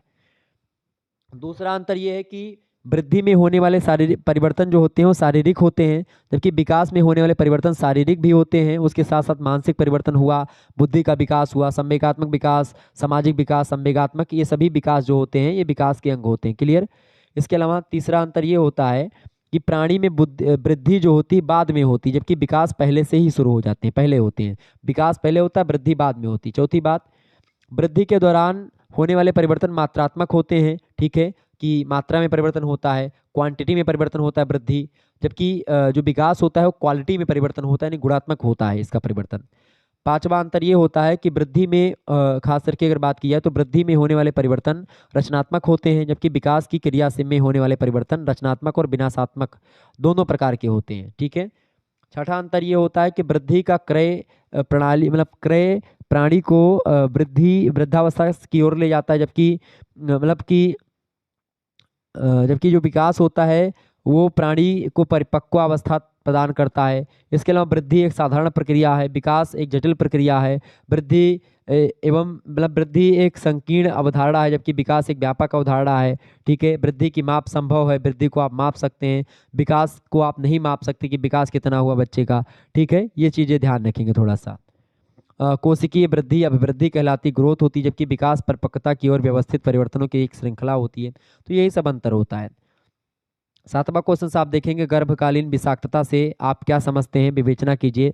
गर्भकालीन अवस्था में आप देखते हैं बहुत सारी चीज़ें जो होती हैं दिक्कत करती हैं, विषाक्तता फैलती है। क्योंकि गर्भकालीन अवस्था में जब महिला होती है तो उस समय विषाक्तता जो एक प्रकार से जो बीमारियां फैलती हैं उस समय वो एक गंभीर समस्या है, और इस समस्या से गर्भवती स्त्री के हृदय, गुर्दे और रक्त परिभ्रमण में बाधा उत्पन्न होती है, जिसमें माँ और जो बच्चा होता है पेट में दोनों को दिक्कतें आती हैं, दोनों प्रभावित होते हैं। और इस समस्या के कारण मांसपेशियाँ विकृत होने की संभावना होती है, मांसपेशियाँ की आकृतियाँ बदल जाती हैं, ठीक है। और इसमें जन्म से पहले ही शिशु जो होता है पेट के अंदर कभी कभी मर भी जाता है। तो यही सब गर्भकालीन विषाक्तता चीज़ें होती हैं। और गर्भकालीन विषाक्तता समस्या में रोगी का रक्तचाप जो होता है सामान्य से बहुत अधिक हो जाता है, उसका सामान्य से रक्तचाप बढ़ जाता है। किसी भी गर्भवती स्त्री को एक बार यह समस्या उत्पन्न होने पर प्रत्येक गर्भावस्था के समय यह समस्या उत्पन्न हो जाती है, और गर्भावस्था के चौथे या पाँचवें माह में यह समस्या खास करके विकसित होती है, ये बात भी ध्यान रखेंगे, ठीक है। तो गर्भकालीन अवस्था में विषाक्तता के मुख्य रूप से दो प्रकार होते हैं, एक तीव्र विषाक्तता होती है और एक दीर्घकालीन विषाक्तता होती है, ठीक है। अगर बात की है तीव्र विषाक्तता की तो उसमें खास करके वो तीव्र अवस्था होती है, रोग की तीव्र अवस्था होती है विषाक्तता। यह अवस्था दूसरे माह के अंत से और तीसरे माह के प्रारंभ से शुरू होती है, और तीव्र विषाक्तता एक गंभीर समस्या है जो गर्भवती स्त्री तथा गर्भस्थ शिशु दोनों को हानिकारक प्रभाव डाल सकती है बच्चों पर। और ये विशेषता मुख्य रूप से तीव्र विषाक्तता जो होती है दो अवस्थाएं होती है इसकी, एक तो प्री एक्लेम्पिसिया और दूसरी होती है एक्लोम्पेसिया, ठीक है। इसमें अगर बात की है तो इसमें क्या होता है, जो प्री एक्लेम्पेसिया होती है ये खास करके यह अवस्था 30 वर्ष की आयु की उन स्त्रियों को अधिक होता है जिनका वजन ज़्यादा होता है, जुड़वा बच्चे जिनके गर्भ में होते हैं तथा जिनकी उचित ढंग से किसी भी कारणवश देखभाल नहीं हो पाती महिलाओं की, उनके खास करके चीज़ें होती हैं। और विषाक्तता दूसरे या तीसरे माह गर्भवती स्त्री में प्रकट होती है, तो ये होती है प्री एक्लेम्पसिया, ठीक है। इसकी अगर बात की तो इसमें क्या होता है, रक्तचाप जो होता है इस समस्या का प्रमुख लक्षण होता है। उच्च रक्तचाप रक्तचाप बढ़ जाता है, खून का दौरा बढ़ जाता है। गर्भावस्था के भार के कारण से क्या होता है, पैरों में सूजन आ जाती है। और मूत्र में प्रोटीन की मात्रा सामान्य से अधिक हो जाती है। अत्यधिक भार में वृद्धि होना भी इसका मुख्य लक्षण होता है। जो जो है एक्लेम्पसिया जो बीमारी होती है, खास करके विषाक्तता होती है गर्भकालीन अवस्था के दौरान। ठीक है, इसके दिन में कई बार एक प्रकार से मतलब उल्टी टाइप की मतलब इस प्रकार से चीज़ें होती हैं। तो ये सब चीज़ें मवन होता है। इसका उपचार ये है कि गर्भवती स्त्री को पूर्ण विश्राम दिया जाए, सादा और सुपाच्य कम नमक वाला भोजन खिलाया जाए, गर्भवती स्त्री के वजन और मूत्र और रक्त का तुरंत परीक्षण करवाया जाए, गर्भवती स्त्री को कार्बोज और वसा की मात्रा कम कर देनी चाहिए उस समय। ठीक है, और गर्भवती स्त्री को चिंता और तनाव से बिल्कुल भी मुक्त होना चाहिए उस दौरान जब ऐसी विषाक्तता हो। तो ये सारी विशेषताएं अपने ही कम हो जाती हैं। ठीक है, तो ये हो गई प्री एक्लेम्पसिया। जबकि जो एक्लेम्पसिया जो बीमारी होती है उसकी बात की है तो एक गंभीर जटिलता है ये। जिन स्त्रियों को गर्भपात से पूर्व हृदय रोग होता है या यकृत रोग होता है या गुर्दा रोग पहले से होता है या उच्च रक्तचाप या मधुमेह जैसी बीमारियां होती हैं पहले से किसी महिला को, और तो उस दौरान क्या होता है, गर्भावस्था के दौरान फिर दिक्कतें आती हैं उनको। इसमें क्या होता है, रक्त जो होता है रक्तचाप उच्च हो जाता है, श्वसन क्रिया में अवरोध उत्पन्न हो जाता है, आंखों के सामने धुंधलापन आने लगता है। ठीक है, तीव्र पीड़ा होने लगती है मांसपेशियों में, बेहोशी की स्थिति भी आ जाती है। तो ये सब एक्लेम्पसिया बीमारी के लक्षण होते हैं, खास करके गर्भावस्था के दौरान आती है। इसका उपचार ये होता है कि नियमित रूप से रक्तचाप की जांच करवानी चाहिए स्त्री को, और गर्भवती स्त्री का निरंतर रक्त परीक्षण करवाएं, खून की जांच करवाएं, रोगी को मानसिक और संवेगात्मक सहयोग प्रदान करें घर वाले, आहार में कम नमक युक्त भोजन दिया जाए, रोगी को पूर्ण आराम दिया जाए। ये इससे बीमारी एक प्रकार से कुछ हद तक शांत हो सकती है। ठीक है, तो ये हो गई भाई जो तीव्र विषाक्तता होती है। तो ये हो गई पहली। दूसरी विषाक्तता जो होती है गर्भकालीन अवस्था में वो होती है दीर्घकालीन विषाक्तता। दीर्घकालीन विषाक्तता की अगर बात की जाए तो यह गर्भावस्था से पूर्व ही उच्च रक्तचाप से पीड़ित जो महिलाएं होती हैं, ब्लड प्रेशर जिसका हाई होता है जिन महिलाओं का, उनमें खास करके दीर्घकालीन विषाक्तता उत्पन्न होती है। और खास करके रक्तचाप इसमें 150 से लेकर के 100 होने पर इस विषाक्तता के लक्षण उत्पन्न होने लगते हैं महिलाओं में, और एक गंभीर जटिलता होती है, गंभीर समस्या होती है ये दीर्घकालीन विषाक्तता। इसका लक्षण ये है कि गर्भवती स्त्री को अत्यधिक पसीना आने लगता है, शरीर में कंपकपी होने लगती है, सिर में दर्द होने लगता है, रक्तचाप अत्यधिक बढ़ जाता है, बेचैनी उनको होने लगती है। ठीक है, तो ये सब लक्षण होते हैं। इसका उपचार ये होता है दीर्घकालीन विषाक्तता का कि रोगी को पूर्ण आराम दिया जाए, इसके अलावा कम नमक युक्त भोजन करवाया जाए। ये बात ध्यान रखिए कि जब भी महिलाओं को कोई दिक्कत हो या गर्भावस्था के दौरान से गुजर रही हैं तो उस स्थिति में कम नमक युक्त भोजन करें, आराम की बहुत ज़्यादा आवश्यकता होती है, और लगातार अपनी खून की जांच और नियमित रूप से खून की जांच करवाती रहे, रक्तचाप यानी ब्लड प्रेशर की जांच करवाते रहें। ठीक है, रोगी को चिंता और तनाव दोनों से मुक्त होना चाहिए। ऐसी स्थिति में किसी प्रकार की कोई टेंशन, कोई सोच विचार मन में नहीं रखनी चाहिए। अगर आप रखते हैं या रखती हैं तो फिर दिक्कत की बात है। तो ये होती गर्भकालीन अवस्था के दौरान विषाक्तता दो प्रकार की, एक होती है दीर्घकालीन मतलब विषाक्तता और एक होती है तीव्र विषाक्तता। तीव्र विषाक्तता दो प्रकार की होती है, प्री एक्लेम्पसिया और जो है एक्लोम्पसिया। ठीक है, प्री एक्लेम्पसिया और केवल एक्लेम्पसिया। तो ये दो बीमारियां होती हैं तीव्र में, और एक होती है दीर्घकालीन विषाक्तता। तो इस प्रकार से ये विषाक्तता फैलती है गर्भकालीन अवस्था के दौरान। तो ये प्रश्न बहुत ही इंपॉर्टेंट है, परीक्षा में आएगा। अगला प्रश्न है प्रोटीन क्या है, मानव शरीर में प्रोटीन के कार्यों को बताइए। बहुत ही महत्वपूर्ण प्रश्न है आपकी परीक्षा की दृष्टि से। फटाफट से एक बार वीडियो को लाइक और शेयर कर दीजिएगा अगर सारी चीज़ें आपको समझ में आ रही तो। ठीक है, तो वीडियो को लाइक और शेयर कर दीजिएगा। प्रश्न है कि भाई प्रोटीन क्या होता है। तो प्रोटीन की अगर बात की है, प्रोटीन सबसे पहले जानिए कि हमारे शरीर में जो टूटी फूटी कोशिकाएं होती हैं, जो ऊतक टूटे फूटे होते हैं, उनकी मरम्मत करता है, शरीर की हमारी वृद्धि करता है। ये सब प्रोटीन के काम होते हैं। प्रोटीन जो शब्द है या प्रोटीन जो नाम दिया वो मुल्डर महोदय ने दिया था 1838 ईस्वी में। मुल्डर महोदय ने नाइट्रोजन बहुल जैविक पदार्थों के लिए प्रोटीन नाम दिया। चूंकि नाइट्रोजन युक्त होता है प्रोटीन में नाइट्रोजन युक्त जटिल यौगिक होता है प्रोटीन, और ये पदार्थ प्राणियों और वनस्पतियों के ऊतकों में पाए जाते हैं प्रोटीन। ठीक है, ये बात ध्यान रखेंगे। प्रोटीन की अगर बात की तो कार्बन, हाइड्रोजन और नाइट्रोजन से मिलकर के बना होता है मुख्य रूप से। इसके अलावा गंधक और फास्फोरस भी प्रोटीन में पाए जाते हैं। प्रोटीन के विशाल अणु में वसीय अम्ल के कई छोटे छोटे जो अणु होते हैं वो भी जुड़े होते हैं। अधिकांश प्रोटीन में नाइट्रोजन की मात्रा लगभग 14 से लेकर के 20% तक होती है, और इनका आणविक मूल्य लगभग 16% के आसपास होता है। और इस मूल घटक का उपयोग भोज्य पदार्थों के ऊतकों को प्रोटीन में बदलने के लिए किया जाता है। कुल मिलाकर के प्रोटीन की रचना की अगर बात की तो प्रोटीन एमिनो अम्ल के अणुओं की विशाल संख्या में निर्मित होते हैं। कई प्रकार के एमिनो अम्ल के अणु मिल करके प्रोटीन का निर्माण करते हैं।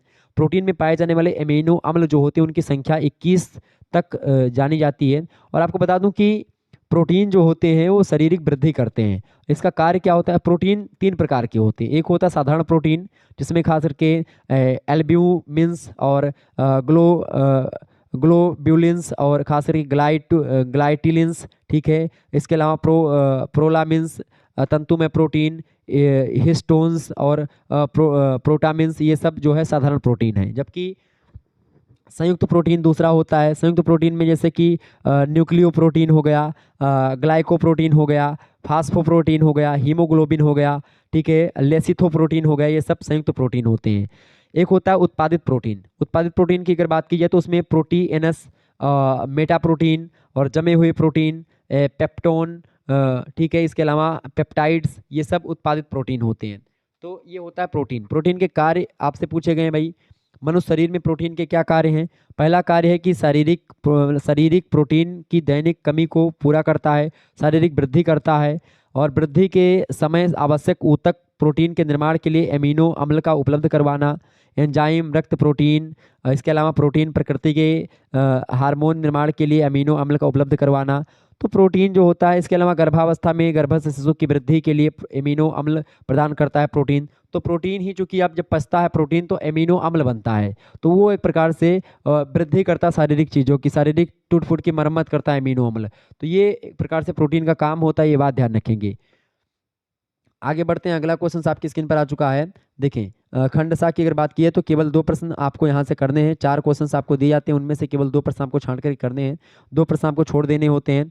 एक प्रश्न का उत्तर आपको 500 शब्दों में देना होता है, ये बात ध्यान रखेंगे। प्रश्न आपकी स्क्रीन पर आ चुका है। भारतीय गृह वैज्ञानिकों के द्वारा किया गया योगदान अर्थात एम.एस. स्वामीनाथन, सी.बी. गोपालन और एस.के. डे, रविन्द्रनाथ टैगोर, इन सभी ने गृह विज्ञान में क्या योगदान दिया? भारतीय गृह विज्ञान में, भारतीय गृह विज्ञान के विकास में इन चारों लोगों ने क्या योगदान दिया है? एम.एस. स्वामीनाथन ने, सी.बी. गोपालन ने, एस.के. डे, रविन्द्रनाथ टैगोर ने, इन लोगों ने क्या योगदान दिया? इसको आपको बताना है, बहुत ही इंपॉर्टेंट है। इसके बारे में मैं चर्चा ऑलरेडी कर चुका हूँ, आप लोगों ने देखा होगा। नहीं तो एक दिन मैं इन सभी पर एक वीडियो बना दूंगा सेपरेट, उसमें मैं चर्चा कर दूंगा कि इनका क्या योगदान रहा है। दूसरा प्रश्न, कोशिका क्या है? कोशिका में पाए जाने वाले विभिन्न अंगों के कार्यों का वर्णन कीजिए। बहुत ही महत्वपूर्ण प्रश्न है ये प्रश्न आपकी परीक्षा में जरूर आता है और हर बार पूछा गया है। नेक्स्ट क्वेश्चन आप देखेंगे, भोजन क्या है? इसके पोषक तत्वों का वर्णन कीजिए। बहुत ही महत्वपूर्ण प्रश्न है आपकी परीक्षा की दृष्टि से, तो इसको आप तैयार कर लीजिएगा। भोजन क्या है और इसके पोषक तत्व। भोजन में पोषक तत्व कौन कौन से होते हैं? कार्बोहाइड्रेट, वसा, प्रोटीन, लवण, खनिज लवण और विटामिन, एक प्रकार से जल, यही सब होते हैं। यही सबको आपको बताना है। चौथा प्रश्न है कि प्रसव प्रक्रिया से आप क्या समझते हैं या समझती हैं? प्रसव के प्रकार की विवेचना कीजिए, कितने प्रकार से प्रसव होता है, ठीक है, उसको आप बताएं। क्लियर? तो इस प्रकार से ये प्रश्न बहुत ही महत्वपूर्ण है, ये सारे के सारे प्रश्न, तो इनको आप तैयार कर लीजिएगा। इन सभी प्रश्नों को लेकर के मैं वीडियोस बनाऊंगा, तो आप सभी लोग चैनल को सब्सक्राइब करे रहें ताकि आपको इसी प्रकार से वीडियोस मिलती रहें। और शुक्ला स्टडी पॉइंट आपको इसी प्रकार से तैयारी आपकी करवाता रहता है। यही प्रश्न आपकी परीक्षा में आने वाले हैं। आपको बता दूं, पिछले 2-3 वर्षों में यही सारे प्रश्न आ रहे हैं, तो उन्हीं प्रश्नों पर मैंने चर्चा कर दी ताकि आपको सारी चीज़ें समझ में आ जाए। एक बार वीडियो को आप 1 से 2 बार देखिएगा, तब आपको और अच्छे तरीके से क्लियर हो जाएगा। क्लियर? और एक महासंग्राम वीडियो दूंगा, उसमें मैं बहुत सारे प्रश्नों पर चर्चा करूंगा, तो उसको लेकर के आप तैयार हो जाइए। बीए प्रथम सेमेस्टर का जिस प्रकार से आज हमने गृह विज्ञान का चर्चा करा है, होम साइंस के बारे में चर्चा करा है, इसी प्रकार से राजनीति विज्ञान का चर्चा हमने कर दिया है। राजनीति विज्ञान में Indian national movement and constitution of India आपको पढ़ना था, इस पर चर्चा हो चुकी है। आप लोगों ने अगर नहीं देखा तो देख लीजिएगा। इसके अलावा जियोग्राफी का मॉडल पेपर भी मैं दे चुका हूँ, जिसमें हमने फिजिकल जियोग्राफी के बारे में चर्चा करा है। फिजिकल जियोग्राफी आपको पढ़ना होता है फर्स्ट सेमेस्टर में, तो उस पर भी मैंने चर्चा कर दिया, तो आप लोग उसको भी नहीं देखें तो देख लीजिएगा, ठीक है।